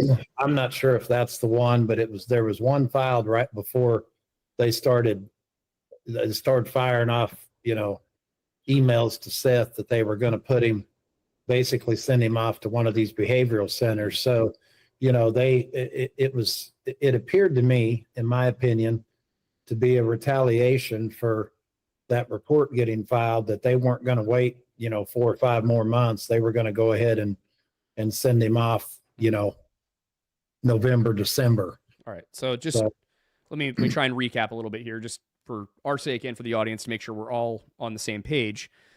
The process here is that Chris and Katie say they are fed up with some sort of behavior from Sebastian. Was he just being rambunctious? Was this related to the thing Chris threatened you with? Well, we can't get into all the family counseling reports. Yeah. But I can tell you in jest. It was the abuse that he was suffering there. Okay. Yes. And he was having problems at school. Again, he just lived a different life over there, right? I mean, the 15-year-old child was wearing diapers, and, it caused a lot of mental issues. I mean, this kid comes to live with his father, and there are no diapers, there are no accidents. And that's what I was going to ask is, Seth, did he need these diapers? Not in my house. So Chris and Katie put them in these diapers. Did they have a reason? Did they explain this to you? He was having accidents. At one point in time, Chris was upset that I had sent him back to the house, not in a diaper, in actual underwear. And at another point in time, Chris got upset, so he gave me all of his underwear. So Sebastian never needed diapers at your place, but no. Okay.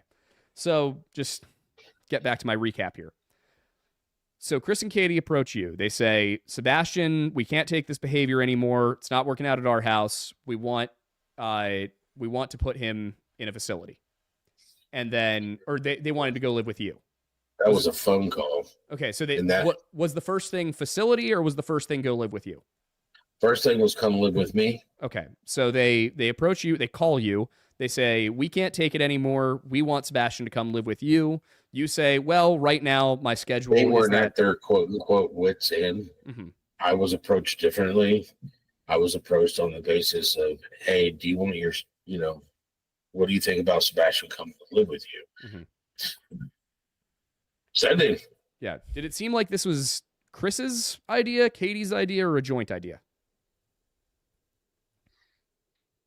Before the information that I have now, Mhm. it was coming from Chris. Okay. The information that I have now, It was a joint venture. All right. We're Really quickly, and at this time, had the questions or the idea of putting him in online classes, had that ball already started rolling, or was that after that had? I was already working on that from the year before, because they were like, hey, can't get him in now, but what you have to do is on this date, you need to call up, you need to go ahead and apply. So I was just waiting for time. Okay. yeah. I was waiting on dates so I could get applications put in, and then. But this was after they suggested he go live with you. No. Yes. Before, wait. That's what I was clarifying. Okay. Yeah. Because that was my question. They were at their wits' end with Sebastian's behavior. Yep. They approach Seth. They ask Seth, hey, can Sebastian come live with you? Seth, to my understanding, you say, I would love to have him, but with my work schedule right now, I can't be home at the times I need to be home. Can you hang on to him for a year so I can get my schedule together? Well, he was already in school. Yeah. And pulling him out of school is not. I didn't want to do any more detrimental. He was already in school. He needs to stay in school until the end of that. All right. So you felt that it was best for Sebastian if he remained in that school, in that, not knowing necessarily everything you know now, but in that school, in that home, until you were able to get to a point where you could get him into online school and then adjust your schedule so that you could be home with him at the proper times. Correct. Okay. That's Now what happened in between that and the next school year was supposedly Sebastian got back on track, and they didn't have a problem with him going to Beach High School. Okay. Now, school year begins. He's there. Stuff gets worse at the house, and it's affecting his behavior. Mm-hmm. I'm still waiting. I've already done everything I'm supposed to do. So now I'm waiting on the school system here to give me that acknowledgement that he's going to be into the online school. Mm-hmm. And all of a sudden, we want to send him into a facility, a program thing. Okay. And when they sent me that information, I was like, you're not going to send it. This place is, kids have died here. Mm-hmm. You're not going to send my son to any place where kids have died and have been abused. Right. Not knowing what's going on in that house as it was. Right. So when they approached me with that, I contacted a enrollment lady that dealt with a whole bunch of facilities for special needs and autistic children. And when I contacted her, I was like, listen, if they're going to do this, there needs to be animals there. There needs to be a good structure there. And it needs to be beneficial for Sebastian, not some facility. Mm-hmm. It needs to have actual hands-on with what's going on. And she sent me the list, and I forwarded it to Katie. And I never heard back. Okay. So, and excuse me for rehashing this so many times. I just want to make sure that we really have the series of events nailed down. So 2022, they approach you about Sebastian coming to live with you, correct? Yes. You say that you need some time to get everything in order so that he can go to online school and that you can properly take care of him. They contacted me. I said yes. And the next thing I did was contact the school. Mm-hmm. The school's what told me that I'd be able to apply on these dates, and I let them know that. Okay, so Proudfoots come to you. They say, we want Sebastian to move in with you. You go to the school. You say, okay. You go to the school. The school tells you there's a 6-month wait list. You then go tell the Proudfoots that there's a 6-month wait list, and because of your work schedule, you can't be home with Sebastian at the proper times. Because I'm like, well, it takes me an hour or so to get home. Mm-hmm. If he's got to be at school at 7, I get off at 7. Right. It takes me 8:30 for me to get home, depending on traffic. Mm-hmm. Well, again, then my son's late to school. That's detrimental to his learning program. Right. So was it after? So what happened next? After you find out that it's going to take some time for him to get into online schooling, what was the communication with Chris and Katie from there? I let him know, and then all of a sudden they're talking about sending him to a facility and everything. Gotcha. So it sounds like they didn't want to wait. So when was the facility conversation? Was that 2023? Yes. So that's 2023. And then you are getting him enrolled. He's good to go. That was December. That was December, I think. November or December of 2023. November. November. Okay. It was right before he went missing. Which is interesting because that's about the same time that Chris started trying to get custody of Faith again. Mm-hmm. Which, as you very well know, Yes. I think factors into this heavily. Well, then just locking down the dates. So the first time it comes up was 2022. You start going through that process, and then that's what you mentioned earlier, where after like a month or two, however long it was, things kind of died down from them because essentially things got better in their house. Things went back to business as usual, and then a year later is when they came back up. They started talking about the facility, things like that. Just want to make sure that we've got that timeline right. Yeah, and Seth didn't know this, but they start talking to him in 2022 about Sebastian coming to live with him. Mm-hmm. First CPS report was filed on or around the same time in 2022.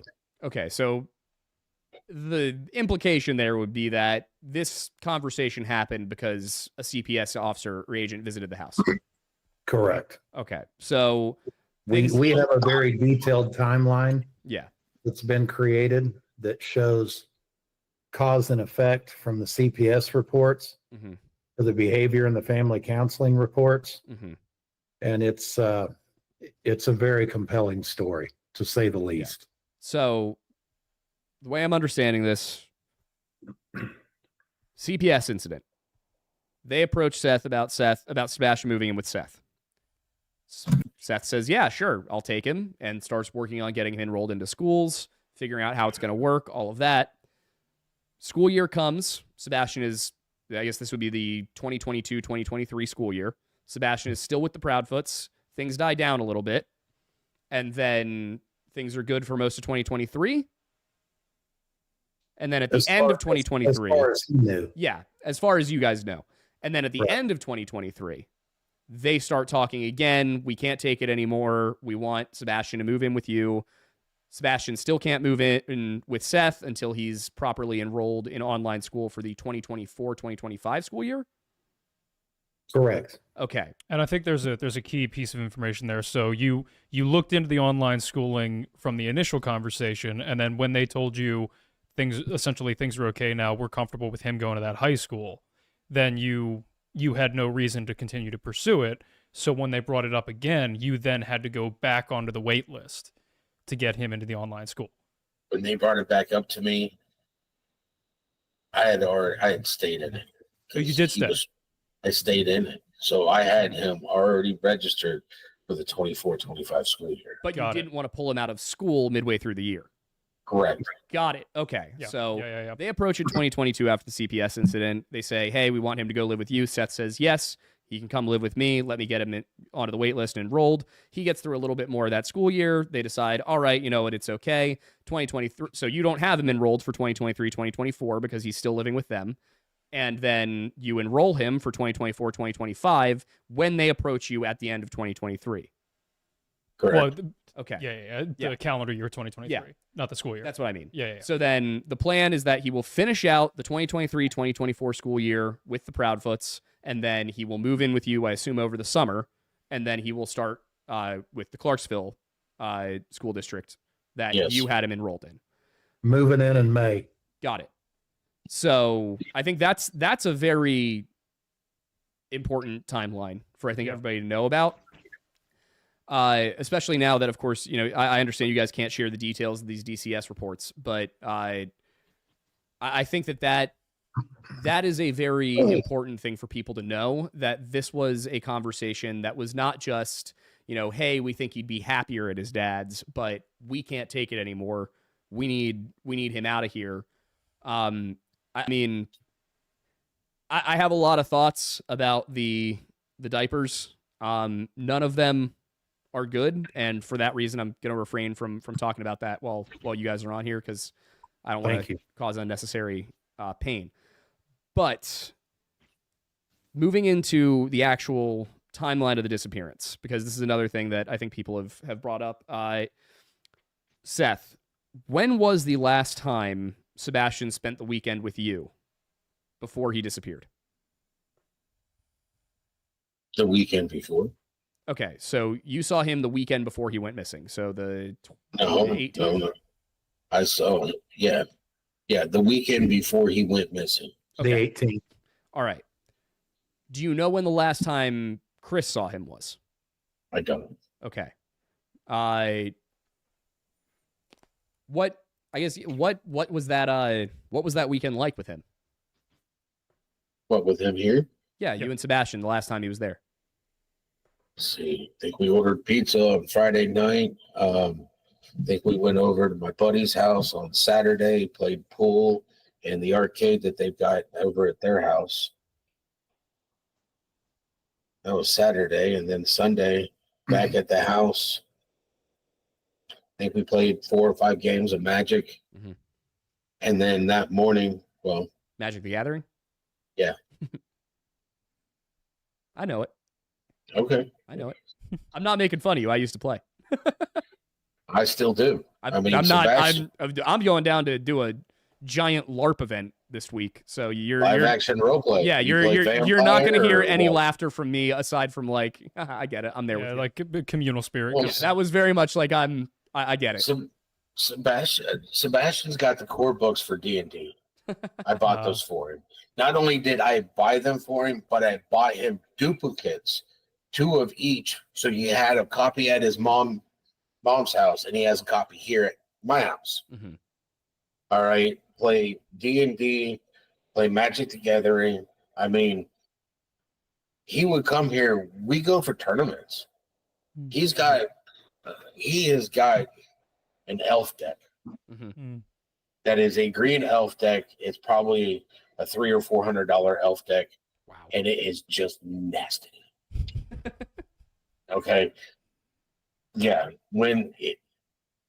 I had him playing Magic the Gathering in California. Mm-hmm. We'd go to tournaments. We knew the owner of one of the stores. So we went there.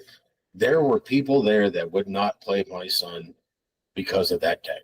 We're like, no. It was just so stacked. And it's like, why not? It was like, no. You give him one turn, and all of a sudden you got 15 elves that are 4/4s coming over to smack you with trample.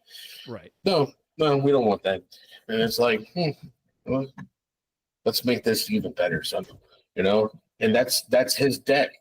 Like, I buy cards, and it's like, what do you want to add into it? Mm-hmm.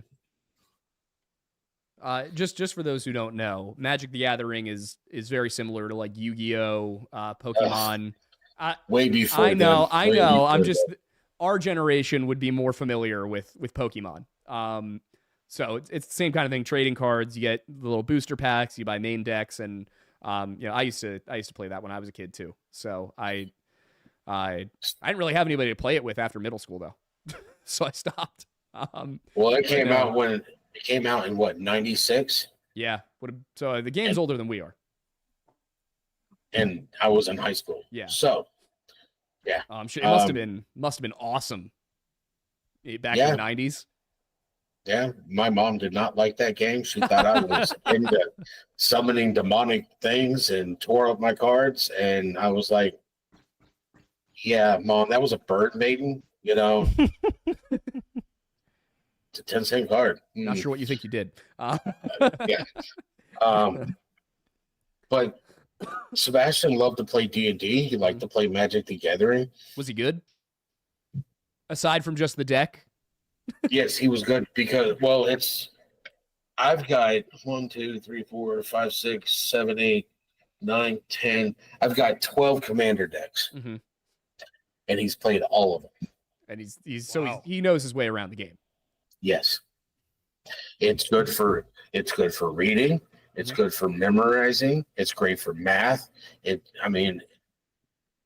good for actual school, and because you got to play with people, it was good for socialization. Yeah.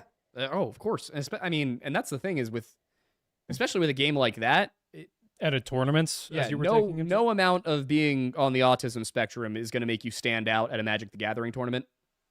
Like those are going to be your people. Yeah. You know? Except for my son smelled better than them. He probably smelled better than the ones that weren't on the spectrum. He knows what deodorant and soap was. And I tell you, hey, D&D night, it's like COVID-19, wear a mask. Mm-hmm. Because sometimes they just, Boy, you guys are losing your audience fast. Yeah, sorry, but these are important things about Sebastian. Because also, this is what me and Sebastian did. This is what when he was here. If we weren't fishing, we were playing Magic. We were going out and doing things. Mm-hmm. And it's just like one of the things that gets me is that everybody in my neighborhood, my neighbor, they know Sebastian. If me and Sebastian go to Walmart, the people that work at Walmart know my son. And this is before he went missing. And he knows them? Does he knows their names? He can... Oh, he doesn't know their names, but he knows that that's the lady that slices the lunch meat really good. All right? So, and it's just people that he interacted with, and then nobody in that neighborhood interacted with my son. Mm-hmm. What kind of structure is that? Well, that's what I was just going to say is, the stuff we heard from Chris and Katie was that Sebastian didn't really have any friends. He wanted them, but didn't know how to make them. He didn't really talk to anybody. But it also sounds like they weren't really trying to enrich him. They weren't taking him to Magic the Gathering tournaments. They weren't taking him to D&D night. No. And when Katie said that Sebastian said that he wanted friends for Christmas. Mm-hmm. Well, that's not what he told me he wanted for Christmas. What did he tell you he wanted for Christmas? All he wanted to do was a road trip to Texas to go see his Meemaw and his Pat. That's it. Because we didn't get to go the year before. Right. Did he have, maybe friends in the common sense wouldn't be the right word for it, but did he have friends where you were? Was he able to interact with people? There's no kids around here. Mm-hmm. They're all adults. Mm-hmm. But when we went to D&D night, there's 3 adults and then the other are all kids. Yeah. Like his age kids. Parents drop him off for D&D. So he's interacting with children that are his age. And so was he fine doing that? Yeah, he played a barbarian. There's a lot of people in the chat right now who are going to get exactly why that's funny. And a lot more who won't. Oh boy. Yeah, we did a one shot just about a month and a half ago where, what did I get? I was I was put as something I do not. Well, look at Tony. Tony's like, I have no idea what they're talking about. I always play Bard. Yeah, he had me when he was talking about fishing, and then he lost me. Yeah. All right. Well, we'll kind of bring it back, but yeah. So I think this is good. This is the stuff people need to know. They need to know that Sebastian wasn't a low functioning kid with autism who could barely express himself and was awkward around everybody. He was a kid who could go and play Dungeons and Dragons, which is an incredibly social game. Oh, extremely. With kids his own age, with you and your friends, he was. These are important things for people to know about this child, because it it tells a different side of the story. The side of the story we've had this whole time is that he was a loner and he didn't get along with people and he had incontinence issues and everything. And everything I'm hearing right now is that Sebastian, they weren't taking care of Sebastian. They were keeping Sebastian manageable to themselves. They were. That's what it sounds like to me.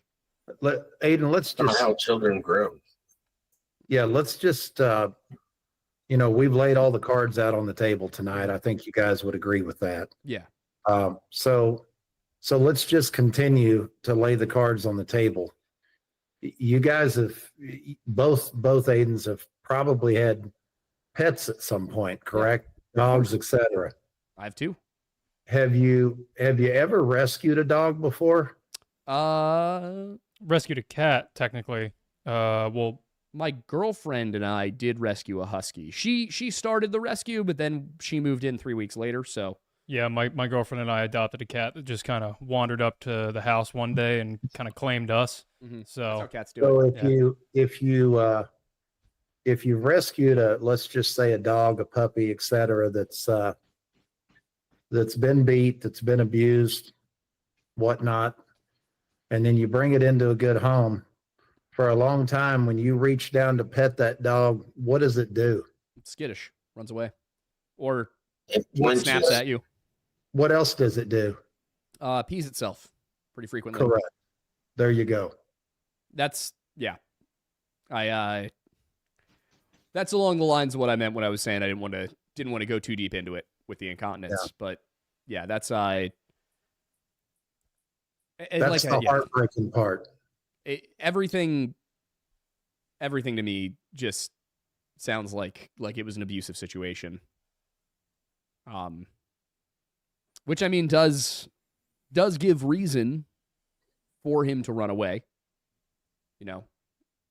But as you were laying out earlier, Seth, the only logic behind the way in which he could have run away, if that were the scenario, would be under something that would be a kind of basically dire situation, at least by his perception.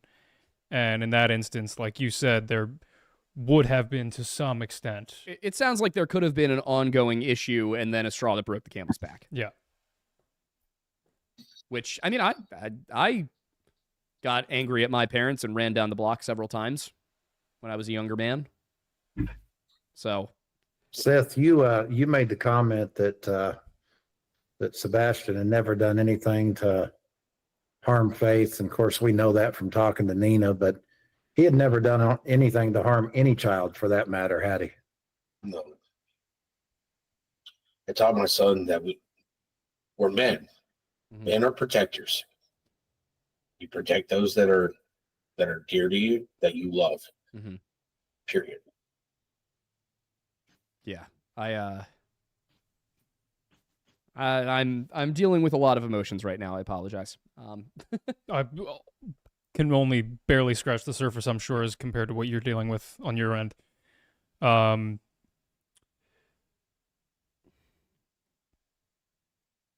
We've got till 8:30 tonight, guys, and we've got to be off by then. That works. Trying to because I've covered,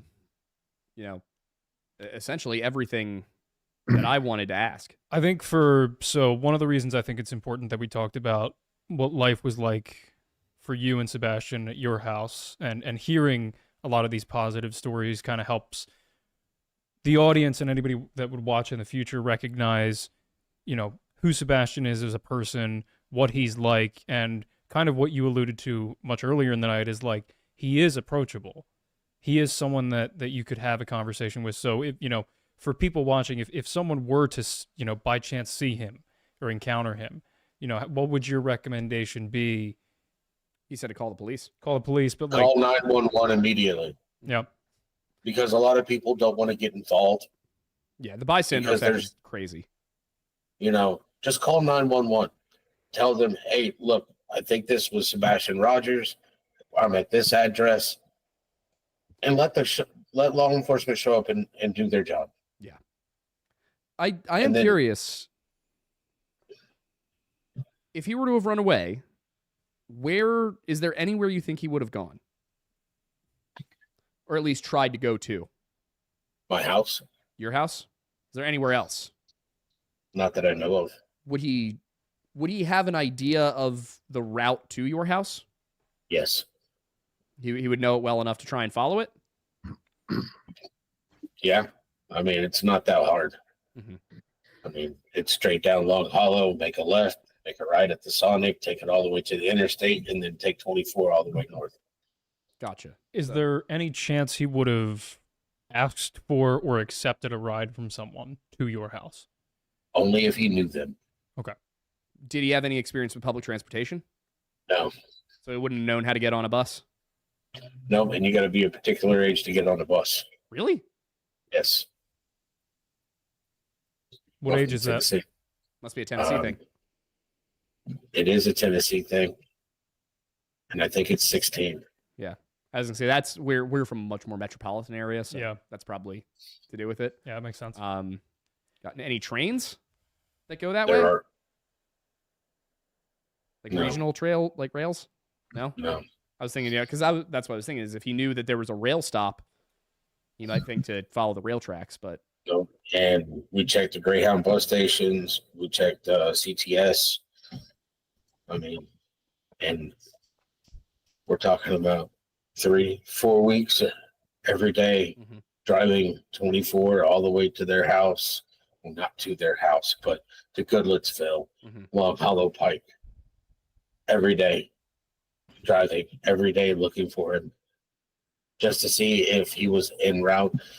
Law enforcement had me take them the route that I drive Mhm. after I pick him up, and yeah. Yeah, Nothing. forget the fact that he had sensory issues. Forget the fact that he didn't even like going outside in the summer without shoes on because he had stepped in a pile of fire ants. I mean, we're talking Yeah. about the 25th of February, and even in Tennessee, it's cold. yeah, I was looking at the weather. It would have been low 50s at the most. in the day. In the day. So So probably in the low 40s, high 30s at night. I don't know. I feel like it was low 50s. It was low 50s that night. It was 2 days later that we hit, what was it, 20 degrees Yeah. and rain. Yeah, that's what it was. I remember it being an unusually warm day, the 26th. But even still, I mean, I don't know what his tolerance for cold is like, but being from down south, I would guess it's not as high as somebody from like Boston. So, Yep. I mean, I know that I would be cold if I was walking around in a long sleeve t-shirt in 50-degree weather at night. Boy would wear a hoodie while he's sitting in the living room. Gotcha. So he was, he And I liked, keep it he 70 liked to degrees be in my warm. house. So, So he liked to be warm. yeah. Yeah, I mean, the version of events we got back in March never made sense. Makes less sense now. All put together, I think it all points to, at the very least one set of conclusions that all revolve around a very particular set of people. In my opinion, at least. So, I mean, is there anything you think? Honestly, for me, I feel like I think we covered a lot of important information tonight. I think there were a lot of things that I think were cleared up, which I think are important for helping everybody refocus their attention to where it should be. I don't know if you have any final thoughts, but I know, after your piece, I think the best thing in my mind would be, any closing thoughts from y'all about, what you want people to take away from this and what you hope to see moving forward.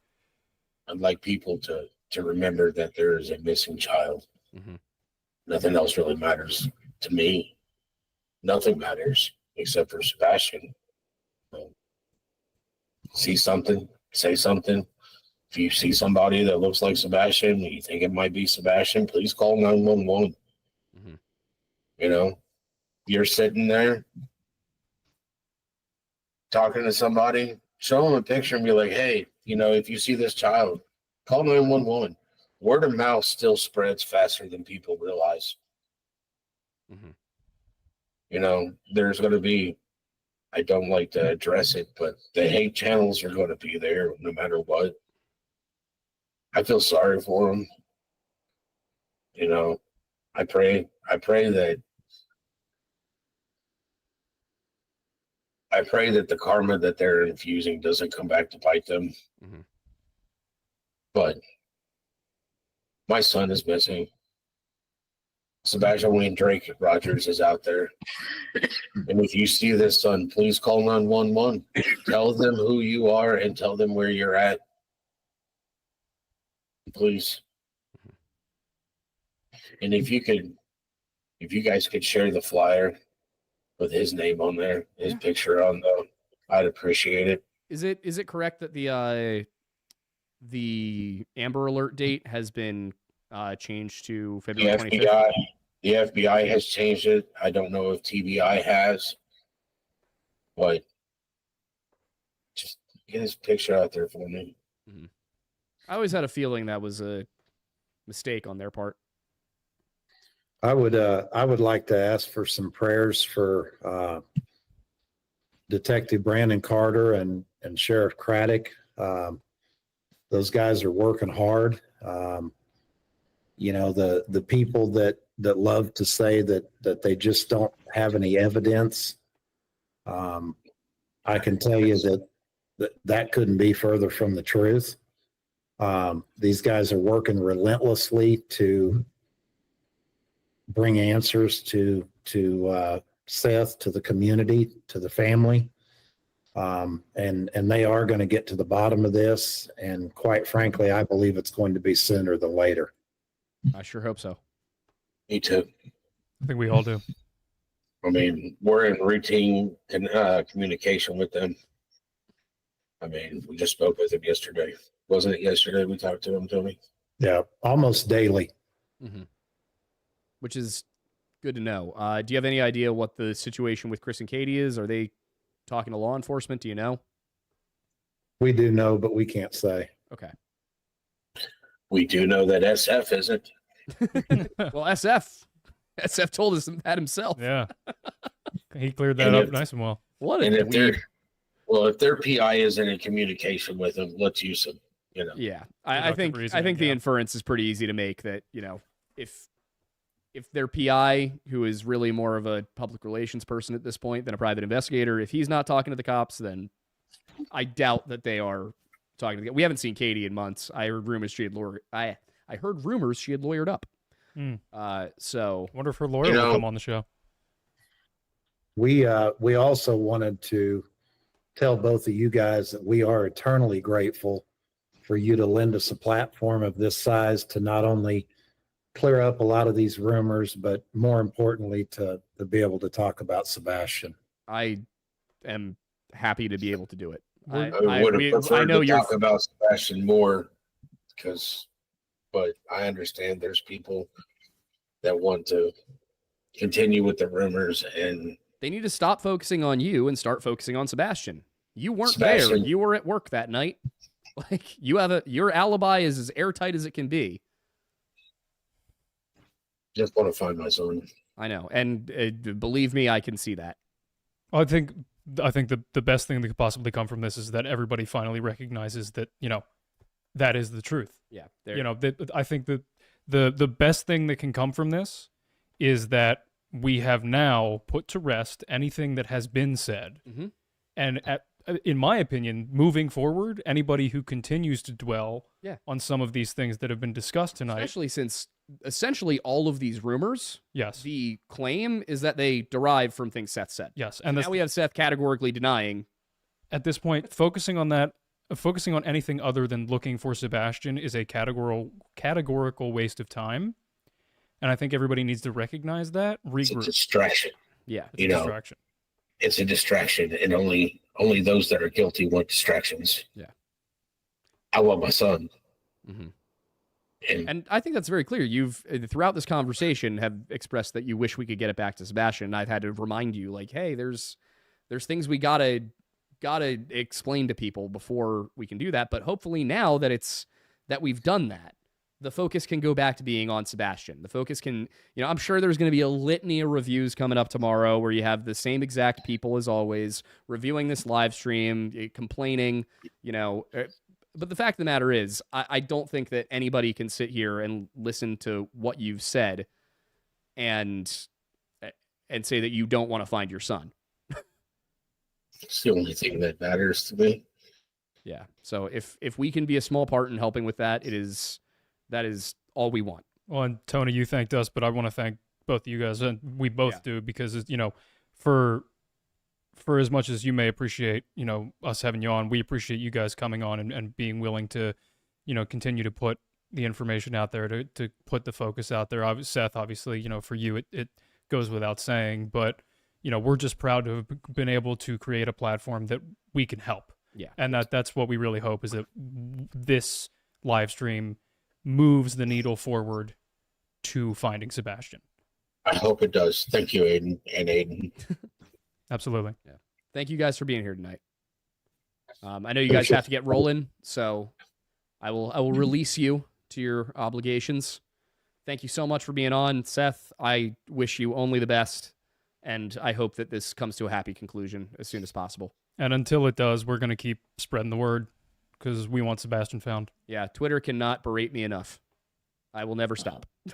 I appreciate it. Thank you, guys. God bless you. Absolutely. You guys have a great rest of your evening. All right. You want to take us into our... The usual. There. Nice. Close that guy. All right. Well, I think Chris Proudfoot's guilty.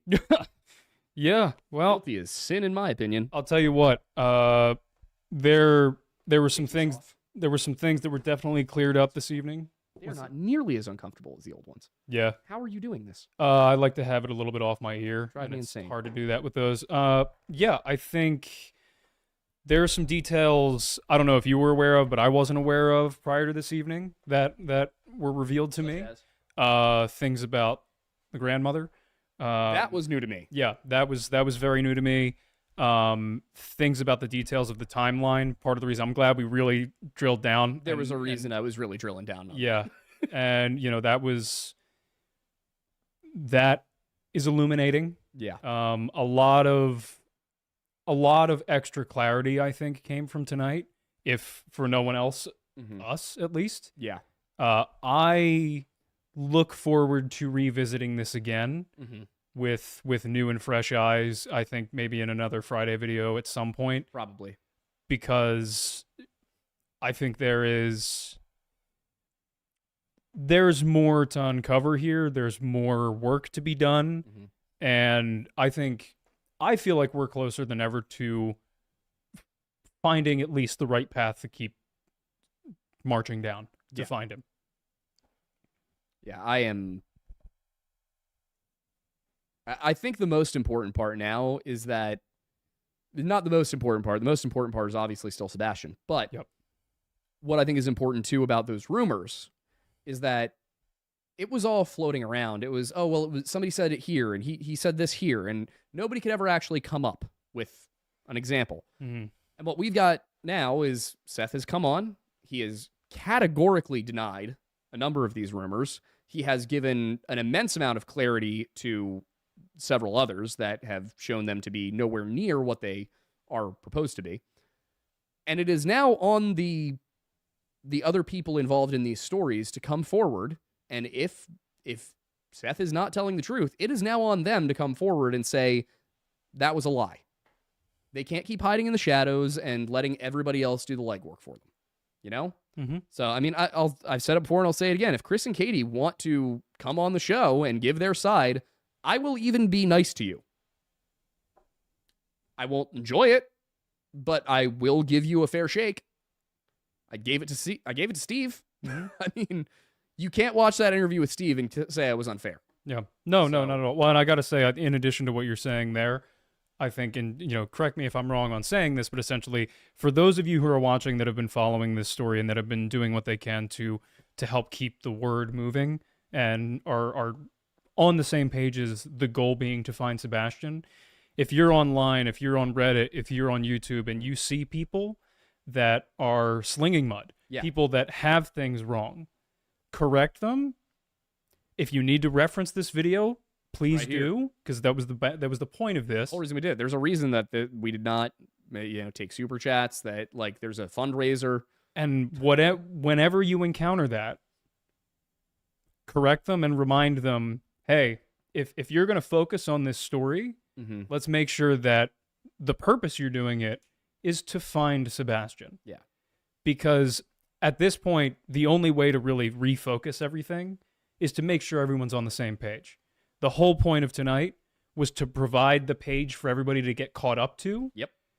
So now we can move forward and just find him. Yeah. I don't think there's a damn thing that can be said about Seth at this point without Chris and Katie coming forward and giving their own statement on things.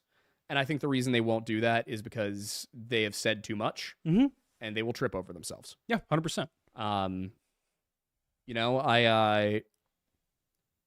In a way, I'll say this much. I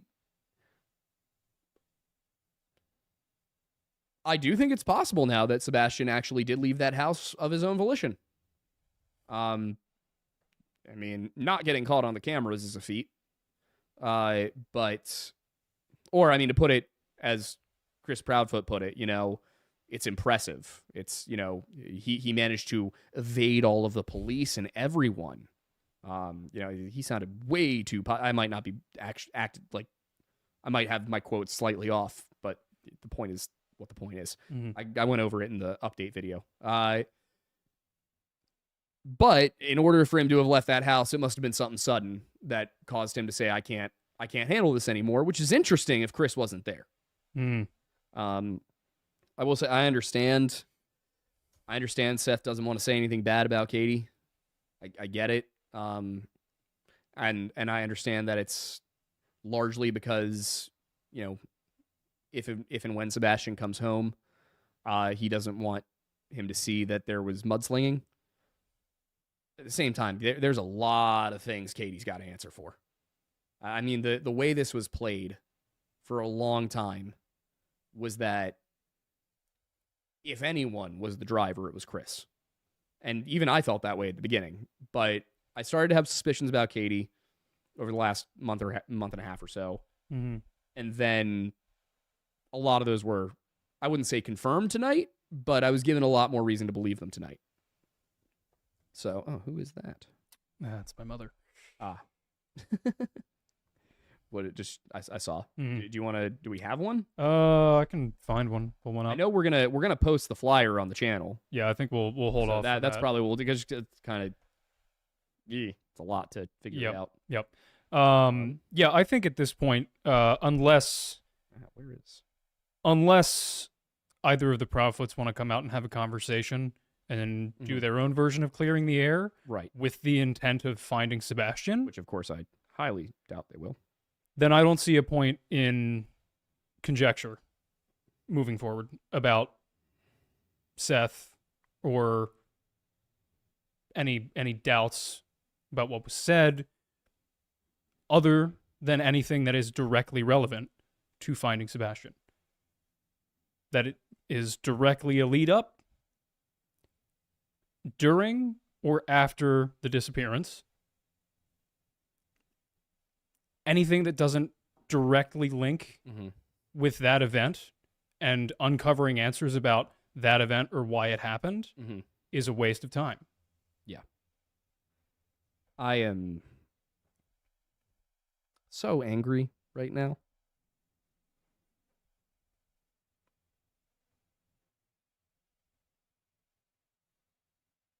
I wish we'd caught it early. I wish I had, when we hit the Riley Strain video and I saw the name Sebastian Rogers and I looked at it briefly, I wish that I had, I wish I drilled down. Mad at myself that I didn't. But I think what's important is tonight, I think really, I hope refocuses it on Sebastian. I can't promise we're going to be able to have done that, but my hope is that how many people are watching? We were peaking up around 7,000 at one good point. God. Right about now, we're at just over 5,000. Okay, yeah. So I hope the 7,000 people that were watching and the probably 100 or so thousand people that'll end up seeing this episode, if it goes anywhere near the way Fisher did, I just hope that we can bring the focus back to Sebastian, that we can stop obsessing over rumors that Seth had a thing for Katie when she was 12. Because that rumor seems to have originated with people who misunderstood something Seth may or may not have said, if anything. So I hope that we can stop focusing on nonsense like that and start paying attention to Sebastian. And I really hope that all of these people who have obsessed for a year now over rumors about Seth that have zero backing to them, as we've now seen, I would hope those people turn that same level of focus onto Chris Proudfoot and Katie Proudfoot. Because apparently we need to spend a year and then this entire podcast on a platform with 630,000 subscribers. We need to spend all that time to say, no, these things didn't happen. But these people haven't spent a moment reading through the New Mexico court records on the divorce case. They have not spent a moment looking into whether or not what Nina said could be corroborated. They have not spent a moment looking at the timelines here about when these people got together, because Chris and Katie were definitely together before the divorce was finalized. Chris and Nina, from what it seems, or Chris and Katie, from what it seems, were together before the divorce with Nina was finalized. Both of these people appear to have been cheating. I mean, and then to add on the diapers and the fact that he didn't wear them at Seth's and didn't need to wear them at Seth's. This is the thing I wasn't going to say while Seth was on. Incontinence points to, especially selective incontinence like that would point to abuse. And incontinence specifically does point to one kind of abuse. We mentioned this with, I don't think we actually haven't mentioned this, I don't think, with JonBenet yet. But, and the JonBenet series, I'm still working on it, guys. It would help if more people watched it so that I didn't have to freak out every time we do it. But yeah, we're working on the JonBenet series is not done. It's just going to be a little bit more spaced out than we'd intended, which was going to be once a month. I might be able to find a way to do longer episodes that are worth 2 of what the other 4 have been. But point is, one of the things that was looked at with JonBenet was she had a bedwetting problem. And to a lot of people, this suggested, especially in line with the physical trauma to a certain area of her body, this suggested that she may have been a chronic sexual abuse victim. Which is a lot less visible on a boy, but it's not out of the question. And the incontinence does suggest, at the very least, abuse. I mean, no wonder he didn't have friends. They didn't let him out of the house. Like, I mean, they kept this kid trapped inside.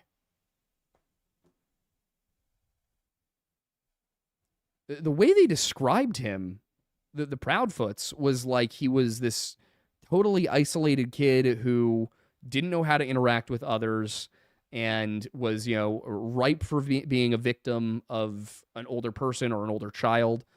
Meanwhile, we're hearing that he's playing extraordinarily complex games. I mean, Magic the Gathering, have you ever played it? Personally, I've not. It's not simple. It's more complicated than Pokemon. It's more complicated than Yu-Gi-Oh!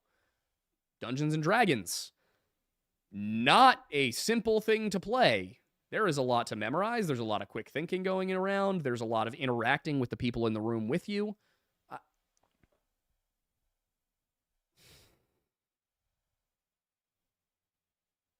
It feels like it has to be malicious. It feels like Chris and Katie covering their tracks. And I don't know if that means that something happened in that house and Sebastian ran out and Katie didn't call the police, or Chris, I guess, is the one who called the police, but nobody called the police until the morning and they feel guilty about that. It could be that. It could be worse.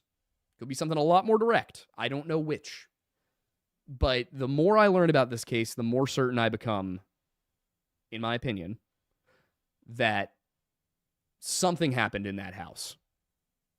And no matter how Sebastian got out of the home,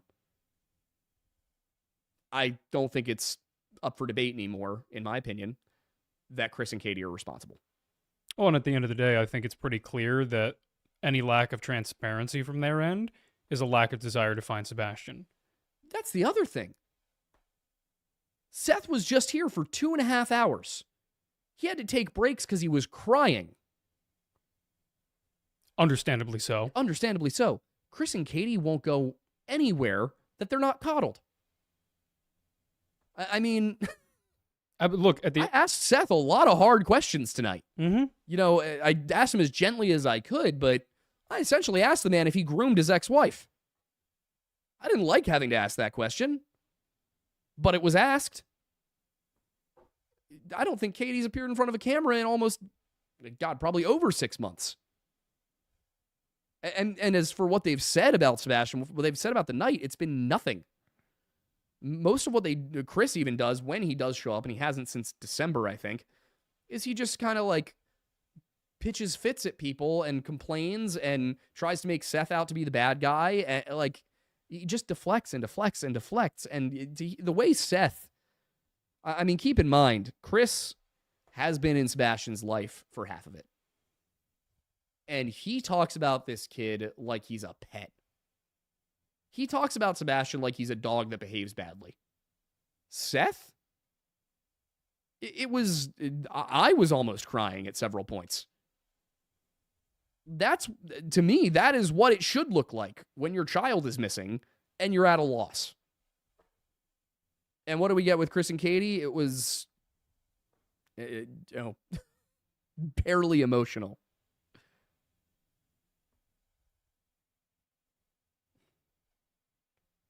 And Steve Fisher, you son of a bitch. I hope you get yours too. Said you weren't watching. I'm sure you are. Nobody can have. If his name gets. He's like Beetlejuice, I bet. Got to be anywhere his name is. Anyway, you have any final thoughts?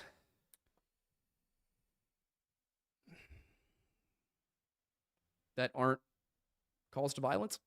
Because I have a lot of calls to violence. Yeah. I have so many of those up here right now. Yeah, the only thing I can think of is I'm glad this conversation was had. Mm-hmm. I'm glad a new, clear foundation as to where to move forward from has been set. And I just really hope that anyone and everyone who watches this has been motivated to, at the very least, keep spreading the word, keep their eyes open, and just keep being critical of the situation and focusing on finding Sebastian. I mean, at the end of the day, the best thing that I hope came from this is just a new start for some of the people who have been following this for a while. I am fully in agreement with you. I have no violent thoughts. None whatsoever. None whatsoever. But yeah, I mean, the key was getting refocused on Sebastian, and I think, I hope we were able to do that. I am so proud that we have created a platform that lets us help like this. Oh yeah, that's the amazing part about it. I mean, I love that we get to do what we do for a living, as hard as it often is. But it is fulfilling. I just, growing up thinking about what I'd be doing for a living, I did not think it would be anything remotely like this. I never thought I'd be interviewing the father of a missing child. And granted, within me after this conversation, I feel like there's so much more I and we can do. Yeah. But at the end of the day, the fact that Tony and Seth were willing to come speak with us, that any of the work that we've done had provided any form of platform that was worth them having a conversation with us. Mm-hmm. And that we're in a position where hopefully people will be willing to listen and keep moving the ball forward on this, to keep pushing and keep finding, answers, and hopefully eventually finding Sebastian. I could not be more grateful to those of you that are here, that are willing to be here to listen to Seth, to listen to Tony, and to keep looking. Yeah. We have a pretty damn good community here. Like I've said it before, you guys who make this show and this channel possible are rock stars. Any good we've been able to do has been because of you guys. By the same token, anything bad we've been able to do is because of you guys. So keep an eye on it. If I go down, it's your fault too.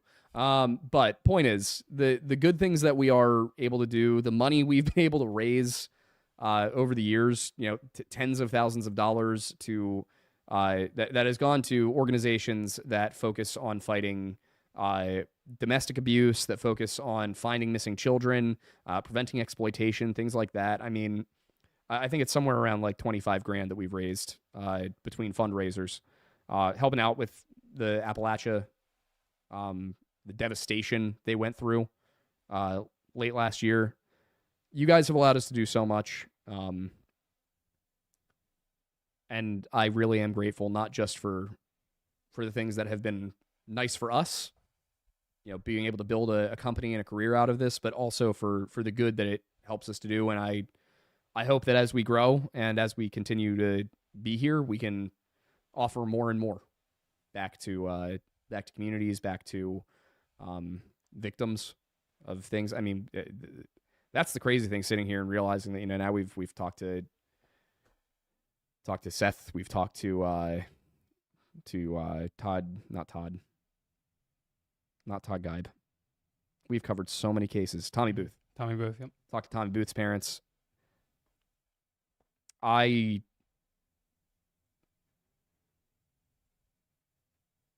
just can't believe we're here. The hope is that we continue to be able to do this and get to a position where we could be on location more. Yeah. And do things like going down to Tennessee to help with the search effort, to going to these places, and I'd just love to be able being to set a helping hand. Yeah. I'd love to be able to get a website set up that just houses information about these things. We don't have time for that. No, unfortunately not. We need like 3 or 4 employees to get to where we want to be. So we'll get there. We're working on it. It's happening.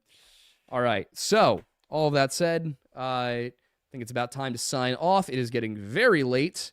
For those who do watch the Friday streams, not the show that goes up on Friday on this channel, that will be normal. That'll be up Friday afternoon at 4 p.m. But for those who watch my gaming live streams on the Aiden Mathis channel, I will be down in South Carolina, so I will not be doing that. Maybe you will. I don't know. Maybe I'll give somebody else access. Maybe I'll let PJ run a stream. I'm not going to let PJ run a stream. I'm scared of the results. But yeah, that is the announcement I have on my end. If you haven't seen Friday's video, please watch it. YouTube is not happy with us after the Philadelphia experiment video. No, that's not. You can't talk about certain things, and we talked about them 12 times. Number would be nice to have. Anyway. You have anything to say? Any final thoughts? You don't have to. No, I think at this point, in terms of what we covered tonight, I'm squared. I think, do we want to let them know what we're covering for this Friday's video? Oh, yeah. Y'all kids like cannibalism? Because we're talking about the Colorado cannibal. The man, the myth, the legend, the Democrat eater, Alfred Packer. How many different nickels do you have for this story? There's a lot of nickels. There's at least 3 for the one thing. And there's 2 for the other. 1 for the money, 2 for the show. Get ready. What was the other one that we had nickels for? Well, there was 3 for the redhead thing, and then there was 2 for the essentially the other party that. Oh yeah, the Donner Party. Yeah. So it's like a mini Donner Party. Yeah, it's great. mean, it's not. A horrible, tragic story. Very confusing, though. Funny at times as well. There's another mood lighting in there as well. There is mood lighting. There is mood lighting. I mean, there's one part you gotta watch for, and it's gonna involve a cowboy hat. Take that as you will. There's at least one rootin' tootin' time in there. Yeah, at least one rootin' tootin'. And by God, they did be shooting. All right. Thank you, everybody, for watching. I hope this was a good episode. I hope everybody took something away from it. And we will see you all again potentially next Monday. If I am back yet. We'll find out. We'll find out. I should be. Worst case scenario, other than the Friday video that comes out as usual, you'll see us the next Friday video. And then Monday. And then Monday. All right. Thank you, everybody. Bye, guys.